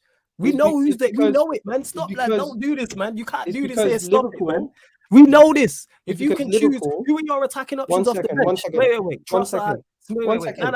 Let me stop you there. Let me stop you You there. trying to Let me bullshit, stop man. you You there. can't. You Let can't me kid a stop kid you up. there. Let me Can't stop you kid a there. kid up, man. Let's Let me go stop out you of there. shit.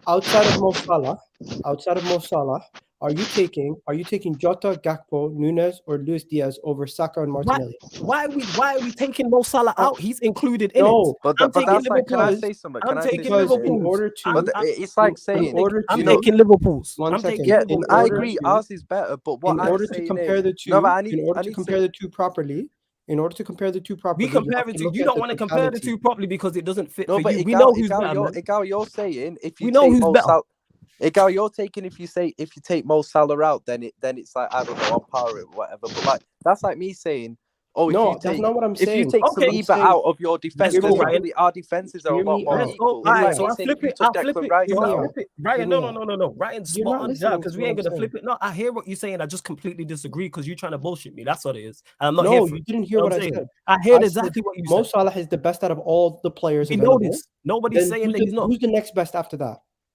Saka. Okay, then who's the next Yeah. best after that? So Igal, Martinelli. Wait, before you That's go, my Martinelli. point. My Okay, point that's is, two. my Okay, point is- okay, no. Who's the best after that? Who's the next best after that? Who's four? It's not an Arsenal player. what Who's four? happened to the internet? Who's Arsenal player? Who's four? Who's four? I think he's Who's for? frozen. This guy, man, always trying to, and the gal's my guy, but he trying Yeah, to but it's bullshit like what her I'm and that. saying. Like if Trying you to take, bullshit it's a like As a Miguel total saying it. group, of course, you're going to You take broke up. Liverpool's. Exactly, that's the point But I'm making. That's all this man is had my- to say. this is No, my no. argument. Let's This is my let's stop argument. there. No. Before we get to the argument, that's my point. What you just said right there. Okay, You I agree with heard me. that, No, and I no. acknowledge that from the You beginning. You agree with me, but because it's anti-Arsenal and it's against Arsenal, you don't want to hear me. You just No, said no, no. Liverpool. Bro, No. this Let is me where land. No, I'll let you land. So let me land here. This is why I'm cutting you off, because you are trying to bullshit a bullshitter, and that can't run here. That runs elsewhere. You No, do but that to you're not other listening people. to my You do point. that. No, I'm listening fully. You agree with me. You just said Liverpool's group's better. So what's the debate? You just said out of your own mouth, Liverpool's is better. What are we talking about? There's nothing else to discuss. Football, Liverpool's it's not attacking that black options and are white. better than Arsenal's. Everyone on planet Earth, apart from they you, have more goals, what we man. discussing. We know they have more goals and more creativity from all One over the second. pitch. That's But why I think they'll finish above them. That's it. This is where Come on, everything man. ties back to what I was saying. With that being said, with you guys saying they have a better attack than us, having all these things, we're still better than them overall as a team. That's one. I disagree with that. Because when you look at their overall squad depth, they don't have better players than us throughout their on their bench and on their 11. That's just a reality. To you, it's not. I think that's close. I think what closes the gap on that is the fact that they can just outscore teams. They'll outscore you. They'll outscore more teams. You Okay. can't blow teams away like they can.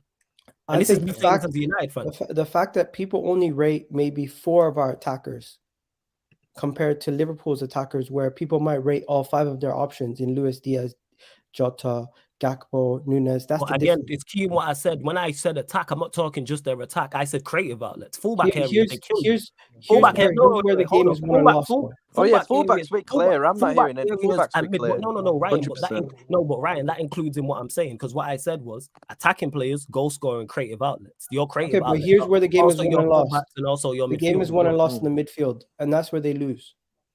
You do have the better midfield, yes. Yeah. And that's where games are controlled. One. Well, not when you and put that's Kai where- Havertz that's in where there, we but differ. like when you don't put Kai Havertz in there, then yeah, you've got a better Yeah, midfield. I never disputed that. I'm not Again, even counting Kai Havertz at this the reason point. why, again, I repeat that I think they're a better team than you lot, because they'll just outscore teams, just in general, not you. But you in do particular, realize you James. can't outscore teams if you don't have the possession in the final third.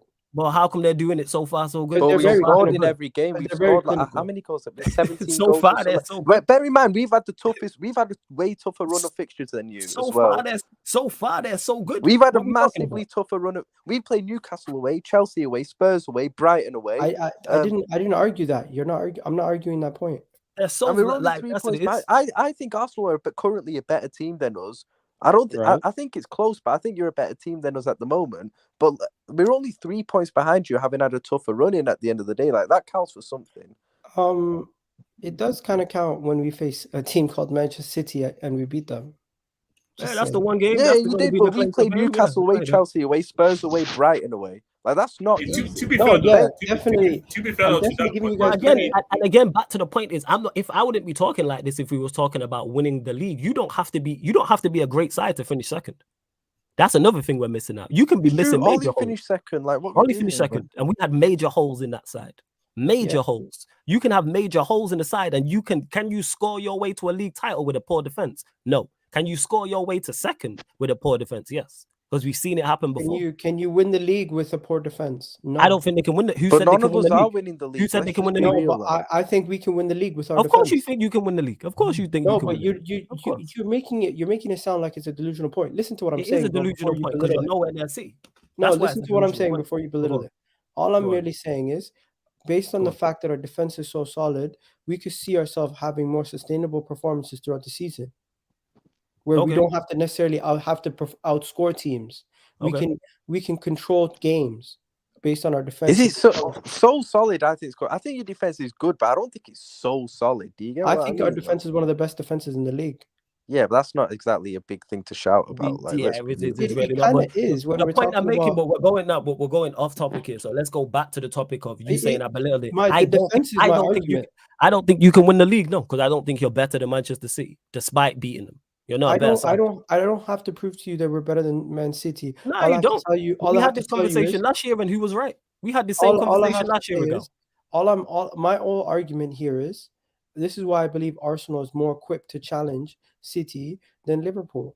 I'm not saying we're better than City. I'm merely just coming here telling you why we're more equipped to challenge City. That's cool. And you're saying Liverpool can outscore teams. Guess what? Liverpool can outscore 90% of the league.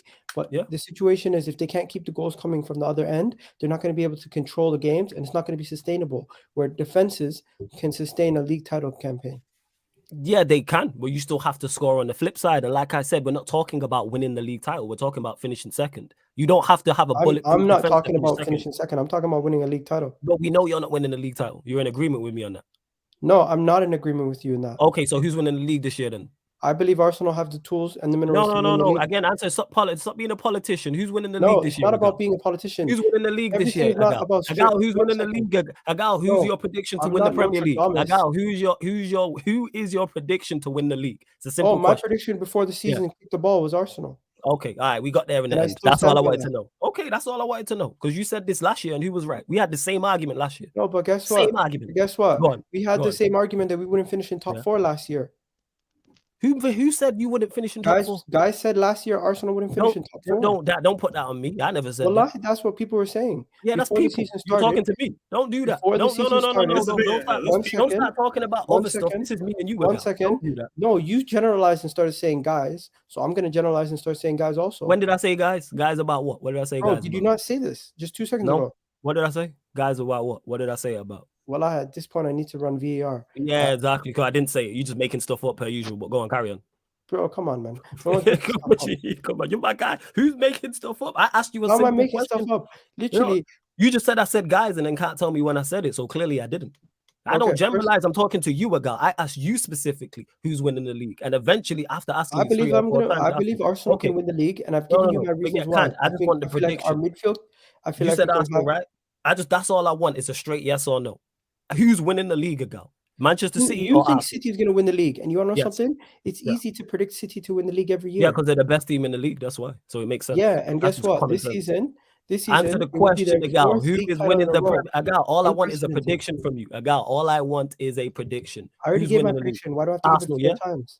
Arsenal, yeah. Just clarify. Yeah, you said Arsenal. I was just making sure. You know what I'm saying? I said it like 5 times. Yeah, because I'm gonna make sure it's said loud and clear, so there's no flip back. Because you did this last year, and we had the same conversation, and look what happened. And the same thing will happen again at the end of the season. But guess what? It doesn't mean I was wrong. Based on just because Arsenal didn't win the league last year doesn't mean I'm wrong this year. That's my point. No, that doesn't. No. That's right. No. You're right on that. Just I thought you was gonna say it didn't mean you was wrong last year. You're making it seem like the outcome of what happened last year dictates what happens next year. No. I'm not. I never said that. I'm very clear and precise. I never said that. Don't put words in my mouth. I'm very clear and very precise in what I say. I'm giving you my impression of what I'm thinking from what. All right, cool. So, I'll make sure to clear up your impression. No, I'm not saying it's that. I'm just pointing out the fact me and you had this debate last year. Even when you lot was clear, And I was like, nah, you still won't win the league. No, even fair though enough. you're favourites for it. And then what happened? And this But is again, why it's you. the first thing I said is we have to prove it before, and no one's going to Yeah, believe yeah, it. which is fair. Which is fair. I said which that is fair. from minute one when I walked in. No, that's fair. I just don't like the dancing around of questions, man. Just went straight up. Dancing, You know what I'm bro, saying? Straight up I'm answer. answering Now your we got there question. then. We got there eventually. Bro, I had to ask answered your 3-4 times. question, but the thing is, the question is coming with trying to persuade me into one answer. I ain't trying to persuade you. I just want to know. Okay, Because you I ask wanna me know questions, I something answer from straight you. up, fam. I answer I want straight to know up. something from you. Where do you think Huh. Arsenal's going to finish this season? Third. Behind Liverpool. Yes. See So how easy that is. So when See how easy that is. Not so no when- maybe and so kind when- of probable and so this when and that. so when you see Arsenal late in the season challenging City, right? At that point, you're going to change your prediction and you're going to say, "Oh, Arsenal going to finish second."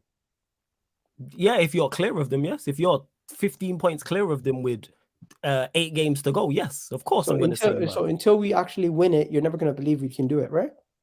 Oh, say what? Wait, what? Say that again. Until we actually beat Man City and win the league, you're not going to believe we can do it, right? Yeah, because I don't believe. I watched you last season. This is how much doubt I have over your team. No, but because we live stream. No, our I'm team is responding different to from your last season. No. Nah, I'm you just should have won making- that league I'm last making, season. I'm making a point. I'm making a point. You I'm bottled making it, a man. point here. You cut me off before I'm making a point. I'm not comparing last season to this season. What I'm saying is last season, even when you was in pole position to win the league and should have won the league, and the fact that you didn't win the league from an Arsenal perspective is an absolute travesty. I don't rate your team that much that even though when the words came out of my mouth and I said Arsenal are favourites, there's nowhere where I said Arsenal will win the league. That's how much I have doubt in your team. Just saying on you, I don't rate your players and your manager like that. I don't. And I've been proven nothing but right. So why am I going to change now? Even if you win let's say hypothetically Arsenal win the league this season, you will not be in a better situation than you was last season, being however many points clear with that. Oh yeah, that 8 one happened points again. clear That was at one crazy. point. That is one of the worst. Year. We similar age ago. We've seen a lot of title charges fall apart. That was one of the worst. And we've seen it. I've seen it's it. not as bad as I've seen it from Newcastle, not as bad as Liverpool. No, it's not as bad. No, again, key word. Wait, not as bad as Liverpool. Which Liverpool? No, that was worse than any Liverpool. last year. Don't let it slip. Come on. No, man. the Arsenal one was worse because you guys were 6 points clear with season of the like 2 Gerrard games thing. left.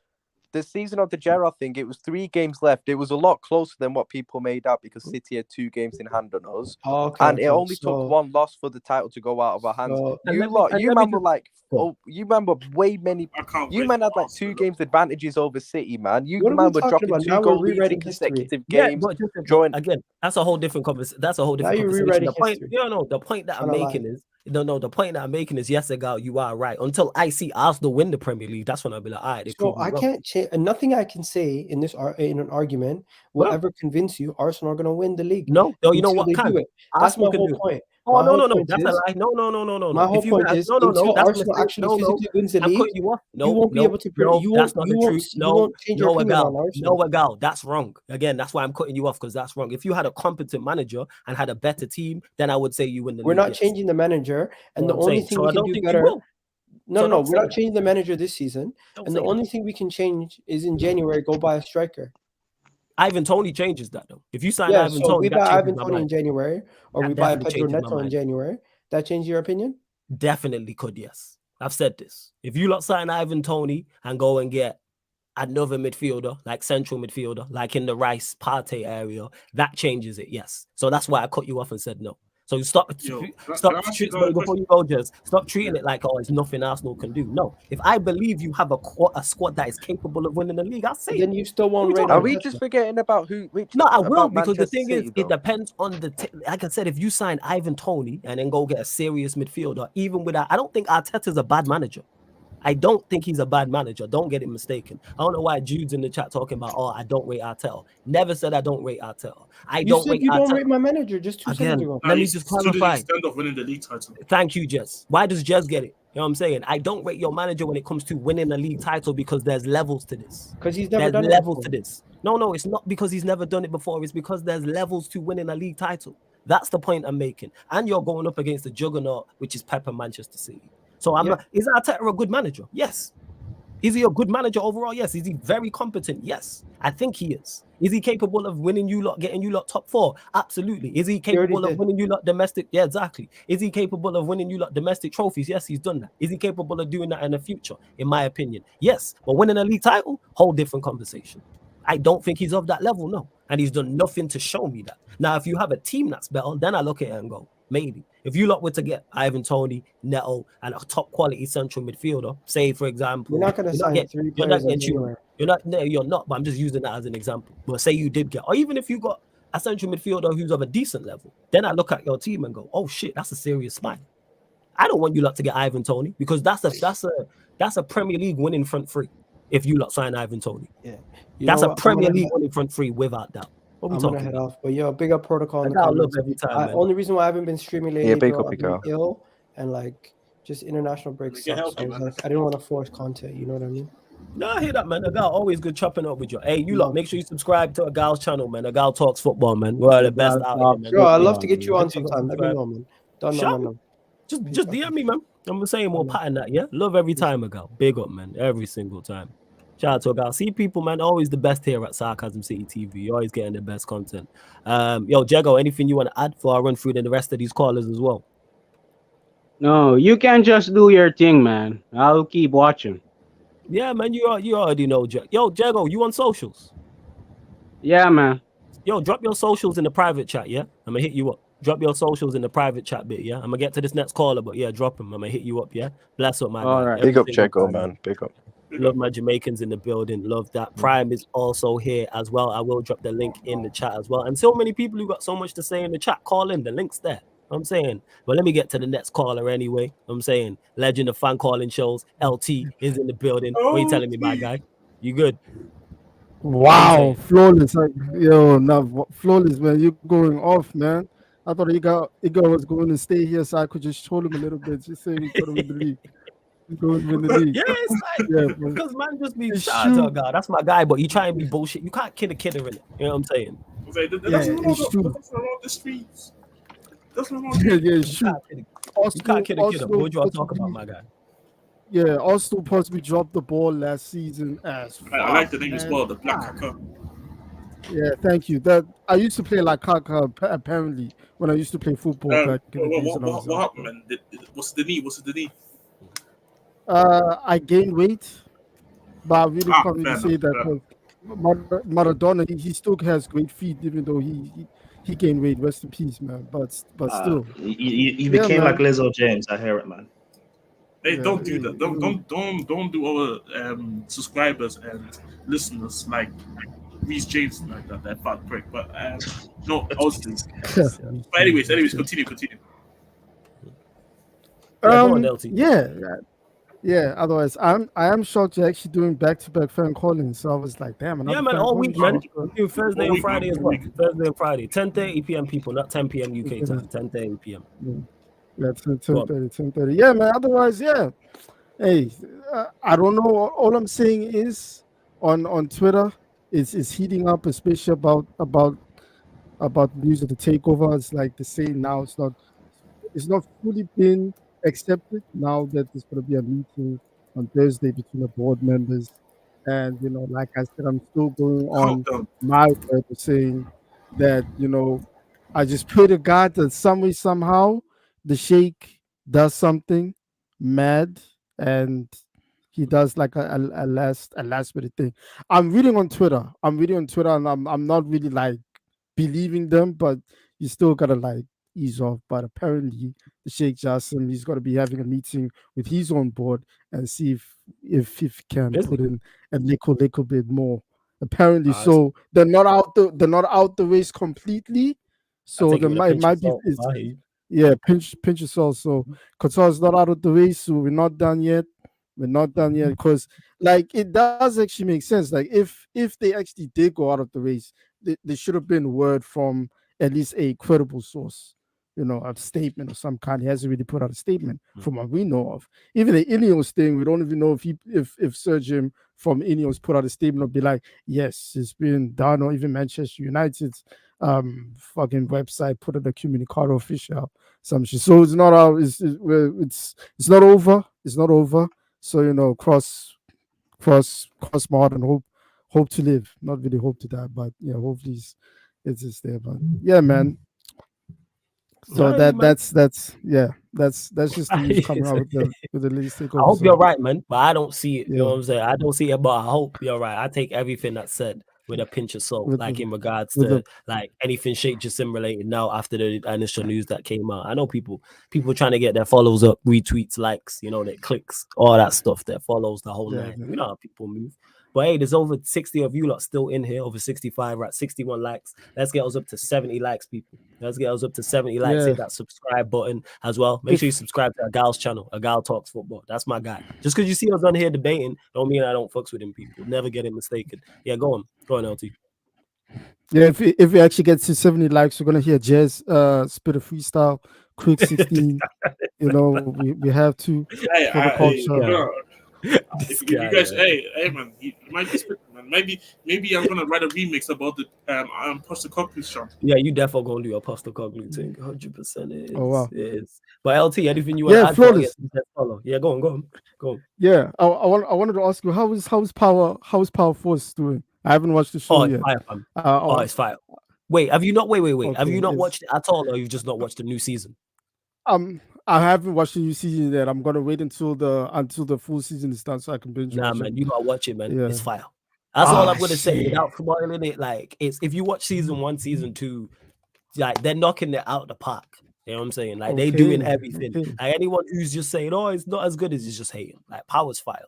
Buck 4 is fire. Book 2 is fire. Book 3 is fire. You know what I'm saying? All of them. They just need to have it running yearly. I want more spin-offs, man. Where's 5 and 6? I need this running all year round. That's what I need. I don't know. I think the spin-off with Lance Tate's character. I think they cancelled it. It was supposed to be number 5, Influence. But what they should have done, you know what they should have done? They shouldn't have killed Spanky, and they should have had Spanky and 2-Bit and had them do a spin-off. That would have been fire. That's what I believe. That would have been. That would have been. They were two of my favorite characters, but we move. Yeah, that Influence one was gonna be dead because I don't fuck with Philip. Nah, you know why? But the thing is with Lorenz Tate, remember he was like in the streets, so they might have done it like his backstory, told us about his street before he became like a politician and stuff. But they got options anyway. They got options. 100% they got options. So out of Power, we're not really considering like the spin-off because I think that's gonna be a cheat. But if you had to rank The Wire, Snowfall, and Power how would you rank them from one to 3? Who gets gold? Power just the original. The Wire 3, because the Wire, as much as we love it, has a couple poor seasons. Like people forget that. Like the Wire is like bad seasons. They have some bad seasons. So I'd say the Wire 3, even though it is fire, like overall.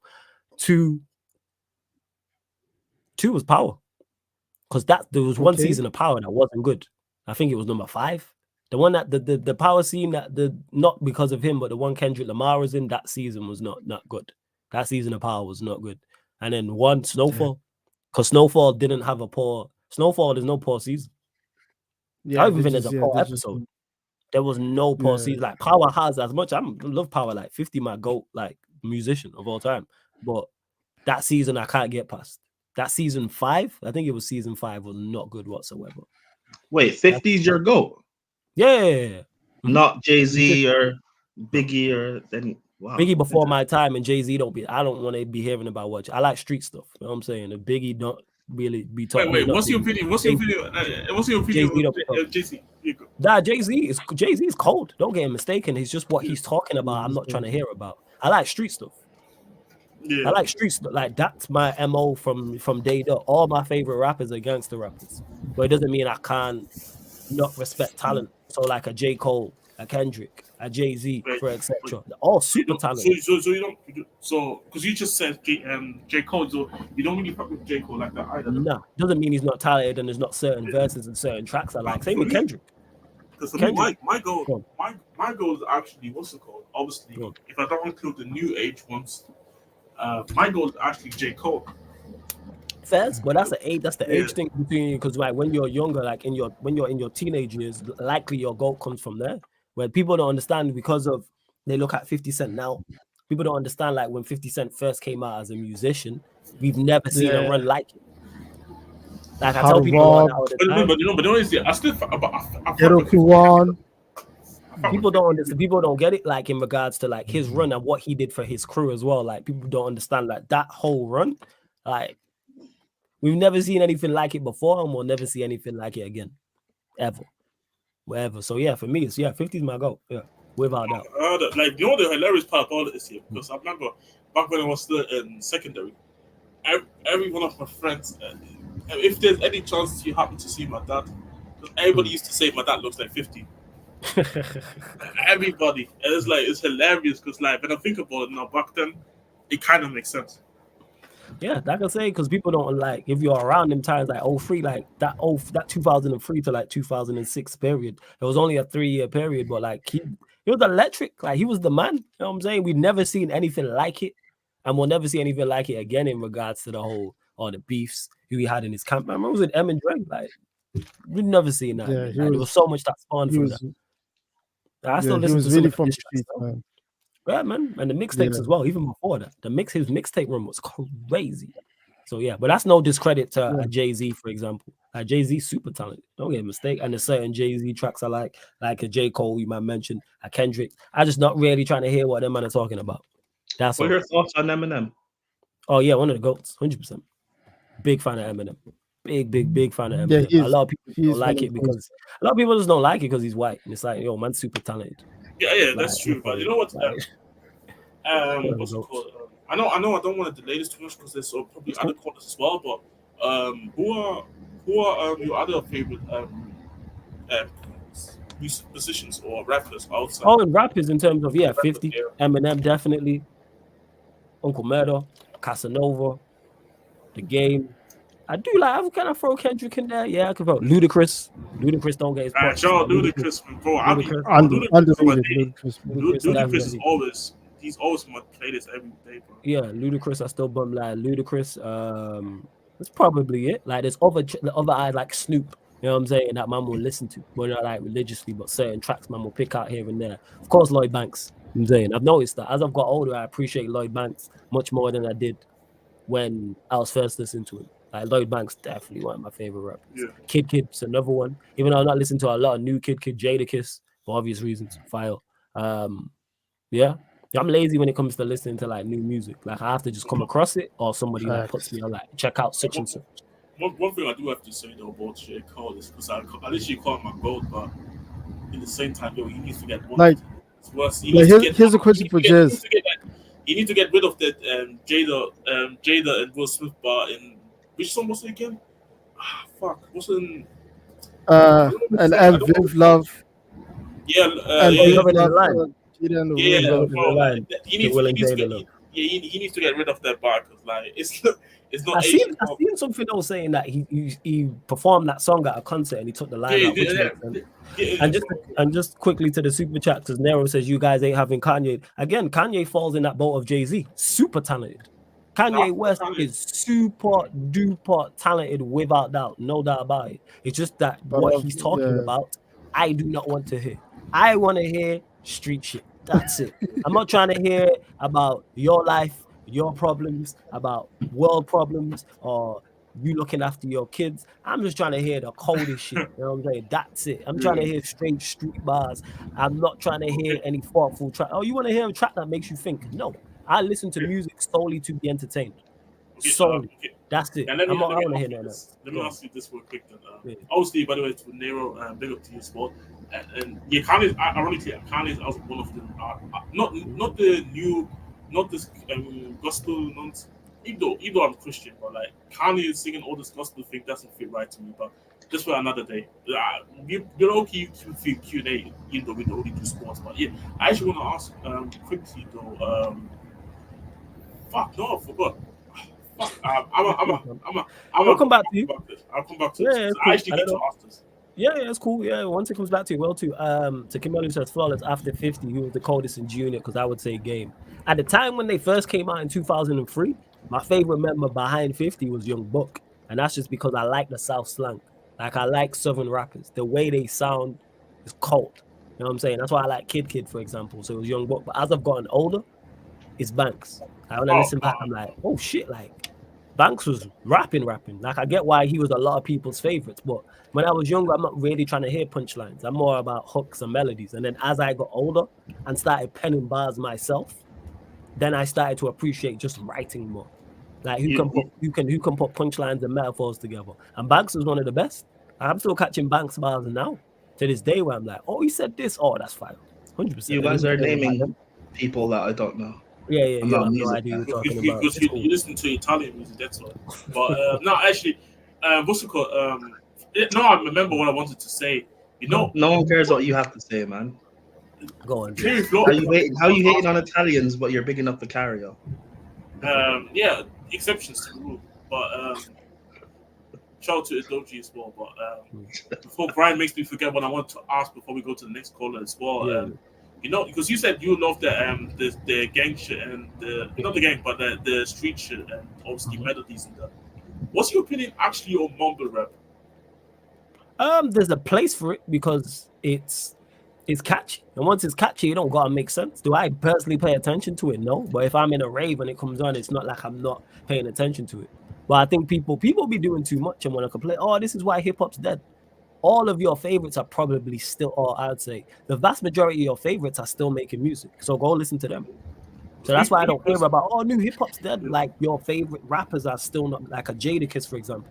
If you like Jadakiss, if you like old school rap, Jadakiss is still making music. D-Block are still making music. I use them as an example. They're still, because hip hop's gotten older, there's something to cater for everybody. It doesn't matter if you like 80s rap, 90s, early 2000s, or now in 2023. And no matter what the genre, if you like conscious rappers out there. There is a Kanye, there is a Common Sense, there is a J. Cole, there is a Kendrick Lamar. The list goes on and on and on. If you like mumble rap, I know you, man. If you like drill rappers, there's drill rappers. The list goes on and on and on. Like, you can, for whatever you want to listen to is there. There's no restriction. Yeah, there's no genre of hip hop or no style of hip hop that you like that you can't find. Yeah. And if you don't like the new stuff, listen to old stuff. I listen to old stuff all the time. You see my playlist, I'm listening to stuff that's probably older than you two. Oh, highly likely. Highly likely. What sort of rapper are you? Highly likely. Me, I'm a punchline rapper. So ironically, even though I listen to street shit, I don't I don't rap like that. I'm a punchline rapper. If you actually write down my shit, it is. So bars, like, how do I put trying to describe punchlines, so like metaphors and similes. Oh, okay. So, like, for instance, I wouldn't say this, but like, for instance, hot like fire, that would be classed as a punchline. A very poor one, but that would be classed as a punch. That's the style. Everyone picks their, trying to think, like, you played like Tekken or Street Fighter or anything like that? No. All right, I'm trying to think. I'm saying game wise. Wait, you played FIFA, right? Prime, you played FIFA, right? Yeah. So you see, like on FIFA, you have a player and he'll have his attributes and then he'll have what his specialities, like what he's good at. Like, that's what it's like within rap. Like, all right, this is what he does well. That's what it is. So yeah, I'm a punchline rapper. If you hear my shit, then you'll be like, that's who I cater for, people who want to hear what I want to hear. So as much as I say street stuff, I also want to hear bars. That's why I like bar rap. Because them man are just bar heavy, and I'm like, yo, how did man think of that? How did man even put that together? And I'm like, that is crazy. Because I'm fairly good at it, but like, some of these people are just God gifted. Like, I'm talented, but some of these people are just gifted by God from the universe with certain shit they say. Well, hey, we move. Yeah, like there was one rapper that I remember. It's like possibly one of the best lines that he actually put out. You know, I possibly had to like print this on a shirt or some shit. He said one time, you know, I want all my ops to fail, like the Jurgen guy from Merseyside. That is one of the greatest. But that also ties into what I was saying with Prime when he was like, what type of rapper are you? Because I'm an asshole in real life, I put that in lyrics. Because that's something I would say just in general. Like, when I wrote that, I laughed to myself and was like, this is funny. But I didn't expect that to get out of that verse, that 16, that's the most response I get is about that bar. Now, never mind if you hear the rest of that, people. Racked my brains trying to put that together and put punchlines together and put metaphors together and schemes and things of that nature. For those that don't know what the scheme is, where you mention one thing and then you mention other things around it. So if I mention Manchester United and I mention Red Devil, Ferguson, Ronaldo, Keane, etc. Oh, yeah. I did all that type of stuff in that. And the one thing that people revert to is the joke of me saying I want all my ups to fail. And that's just me being honest. I do want all my ups to fail. Like the same way I want Jurgen and the Merseyside Reds to fail too. So that's just me being honest. But That's it's the one thing that I would say about raps though, like even though like I'll be listening to raps now these days and I feel like I kinda understand more than I used to because obviously back then my English wasn't great, so I didn't really understand shit like that. But now when I listen back to it, then I'm like, oh okay, this is what he was saying. But back then there would be always at least that one line that I always remember because like it's just so either hilarious or I kind of feel to it. Yeah, this is what I was that's saying. what it is. Like, cause I'm jokes. I'm like, all right, I always put that in bars. Like, I'll make jokes. You know what I'm saying? I'll make stuff that I say. Like I said, the Jurgen guy on Merseyside bar. Like, that's something I would say anyway. Like, everyone knows I hate the rivals. That's just legit it. But then when you listen to the rest of that, like even from the top, like the track's called "Prayer for the Ops." I said "Prayer for the Ops" that ain't worth my time. That lets you know from the jump where I'm at.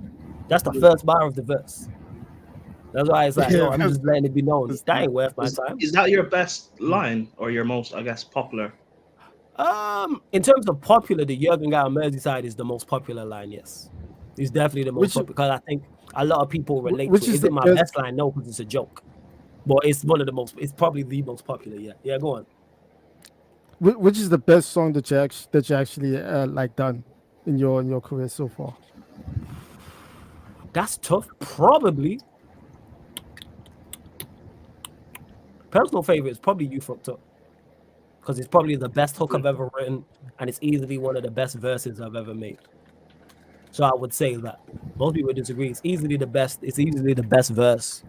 And no, easily the best hook I've put together. And that's just like one of the things is like I like writing hooks, but that's probably I can't say best, my favorite hook, I should say. And like I knew it as soon as I wrote it, I was like, that's one of them. And then the verse I fucks with as well. I really like the verse I put together. So probably that. Probably that. I always try and like I'm never lazy with verses. Never. I always try to. And to man who said MCF protocol who says I make beats flawless. What genre do you make? Let me know. If you make like drill or trap or grime, let me know. Let's go back. That's if. Oh. Yeah, because before I forget about it, sorry. Yeah. Go on. Coming back to my question earlier, because I was thinking about it, and I'm like, because I'm like a heavy Drake guy, but not this new Drake. Because new Drake, I find corny as hell. Like for me, no offense, I think that's for the light skinned woman right there. Like his new shit, I don't fuck with him. But old Drake, I don't know what it is, but it just gets me every time. Did you say it's for the light skinned guys? For light skinned guys. I get what he's saying when he says that. I get you. I get you. The thing is with Drake is, am I a fan of Drake? No, but I can appreciate when someone puts something together well. Like Back to Back is one of my favorite. Is one of the best diss tracks ever. But people don't like it because it's Drake. But it's one of the best diss tracks ever, without doubt. Because the funny part is because Gilbert in his live streams. I was in the gym and bro, I couldn't hold back when somebody said that. Because I think it was Steve Jackson. I think you know Steve Jackson. Yeah. Because he used to be also a basketball player, but he's also on the show on the regular most of the time. Yeah. He does all the smoke. All the smoke. Yeah. And what's it called? He said, "How's your album name? All for all the dogs, but you sing it in it." Yeah, man. We ain't trying to hear that. You know what I'm saying, bro? Like you can't. It makes sense. It makes sense, bro. Like, when you think about it, like it's for the dogs, but then you sing it out here. Like, come on, bro. Because that's his dogs, though. That's Drake. That's his core fan base now. But that's why I say it's for the light skins, you know. Like, I get you. Yeah, you make it sense. It's just corny, bro. Like, it's for the lights. It's for the lights. You see what he just did there? He put a scenario and they did it about. He referenced it. That's a good part, Jeff. That's a good part. Like that's just Like that's just him. But again, it's all preference. That's why, like, very similar to content creating. Make what you like, and then it will cater. And then the people who like what you make and then cater towards it, just be yourself. And that's what I do. Like with music, I am me. You will hear me. You'll hear my personality. That's why I don't talk about shooting and street shit, because I'm not like I'm not involved in that. So man, there's never been involved in that. So I don't talk about that. I'm like, all right, let me put these bars together. Let me put these jokes together. Let me tell you how much I don't fuck with the ups. And then that's that. You know what I'm saying? Let me scheme. Let me punch. I want you to listen to me. And then if you catch everything I've said in the first time hearing one of my verses, I failed. You catch every single bar and every metaphor and every punchline and every scheme, I failed. You shouldn't be able to catch me first time round. You should at least take 2 listens and you're like, I didn't clock that you said that.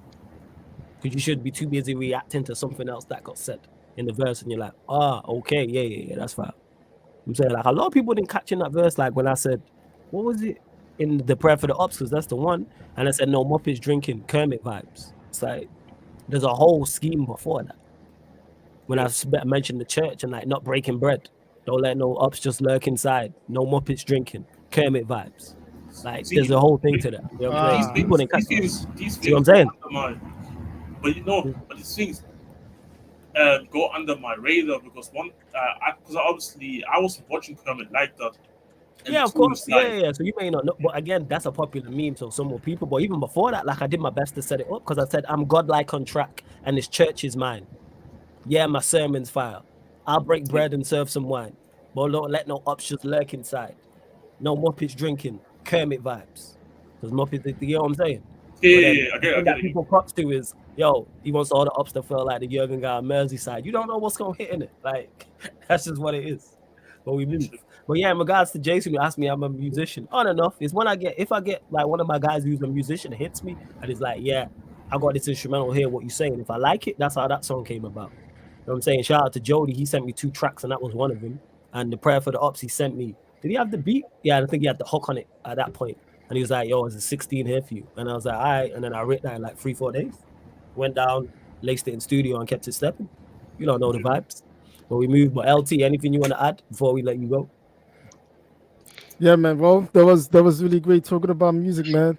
It's really great because I'm not really going. Yeah, I'm really ain't gonna be like that. But I used to write raps back in the days.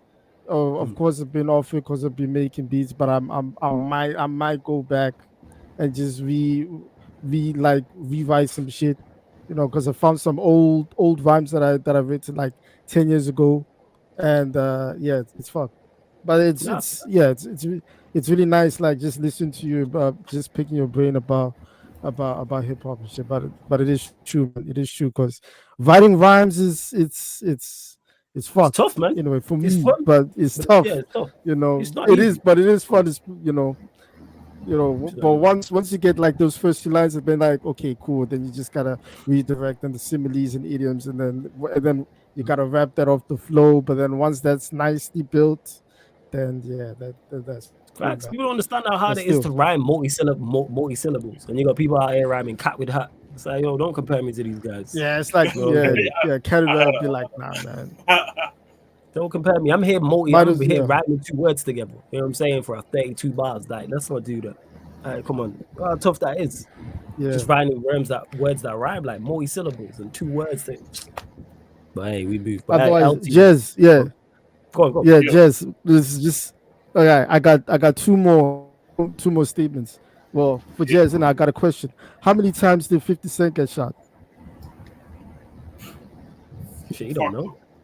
Oh wow, yeah. He's young. Yeah, of course. Yeah, bro, I'm 22. I'm 22 with him. Is it like 12 or 13? Woo, you would have been dead.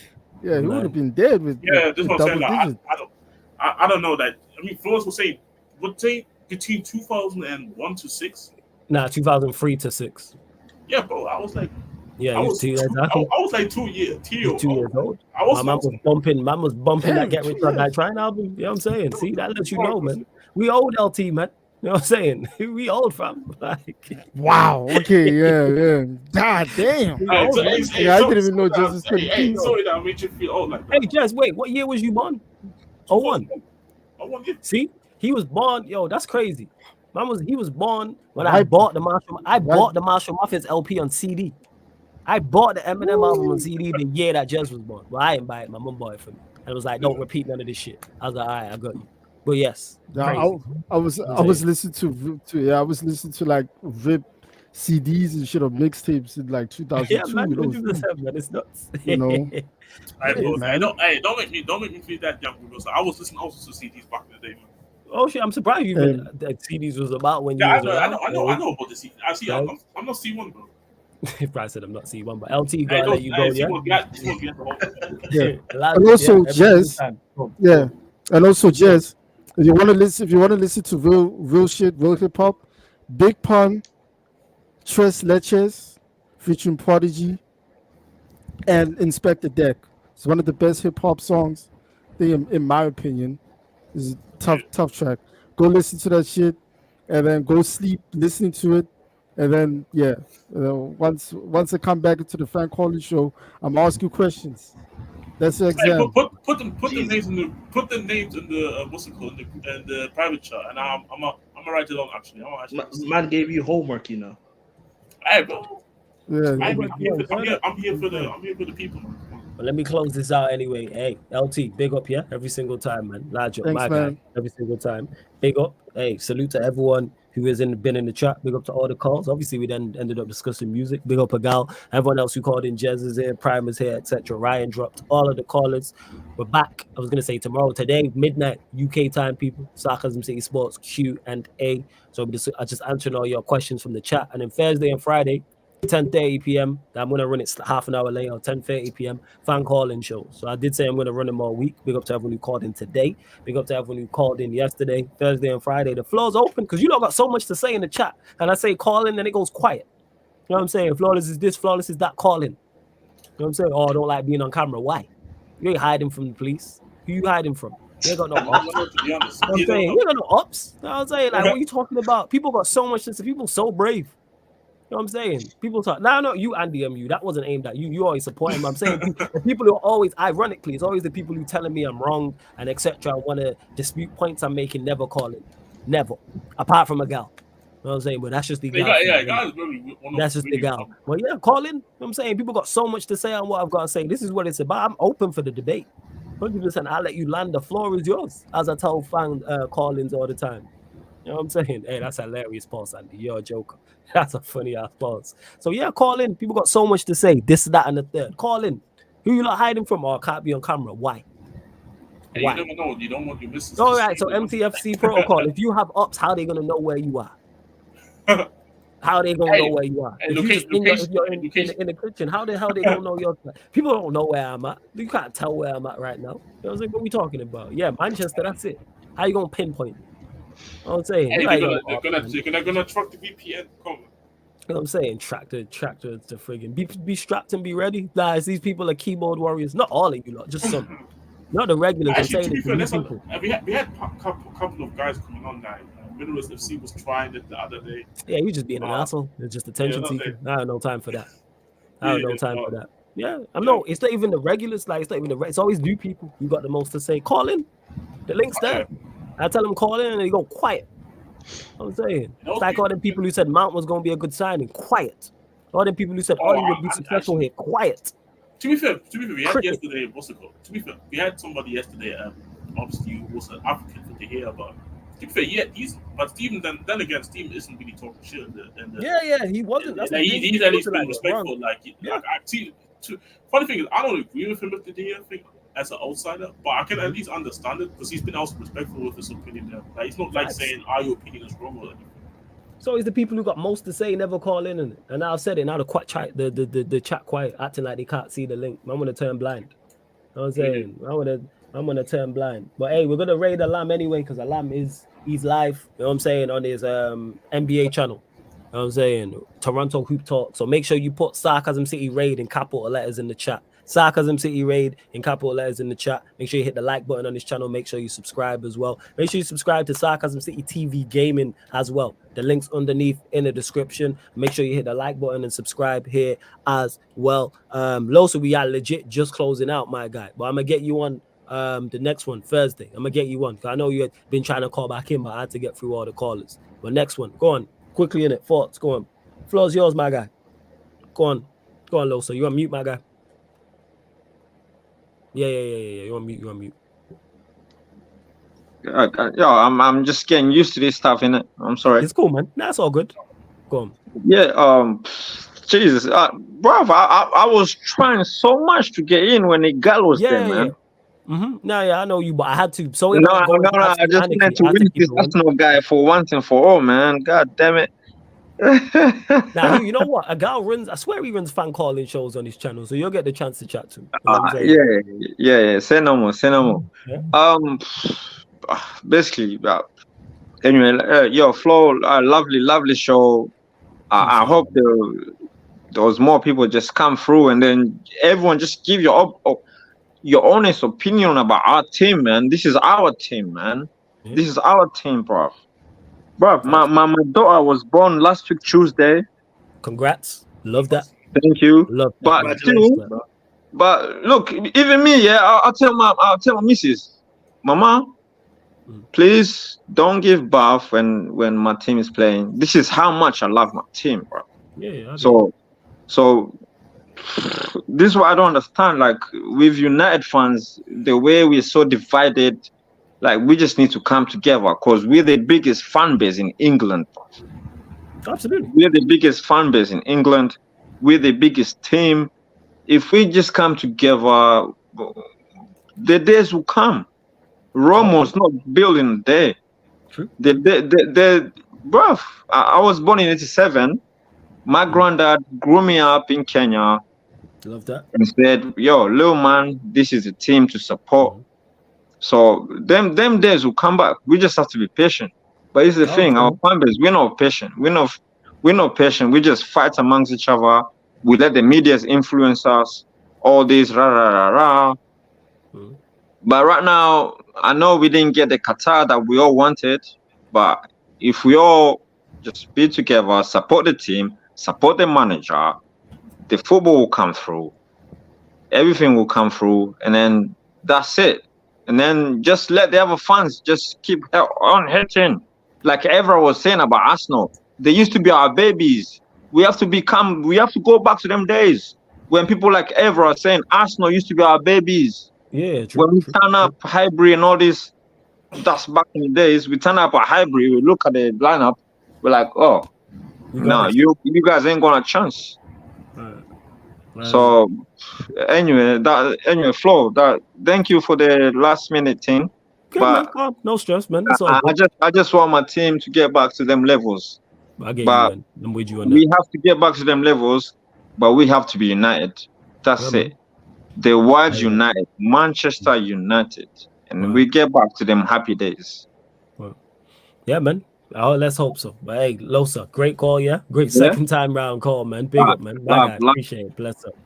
Shout out to Losa. Big up all the callers, everyone in the chat. You know what I'm saying? Everyone else who joined as well. Like I said, next fan calling show will be Thursday. All these are on the upcoming live stream schedule anyway. So you know all the shows that are indeed coming up, people. But love to everyone who has locked in, man. Large up to everyone who has locked in. This has been the Sarcasm City Sports fan calling show live on the Sarcasm City TV YouTube. Big up, and make sure you big up Alam and type Sarcasm City Raid in the chat.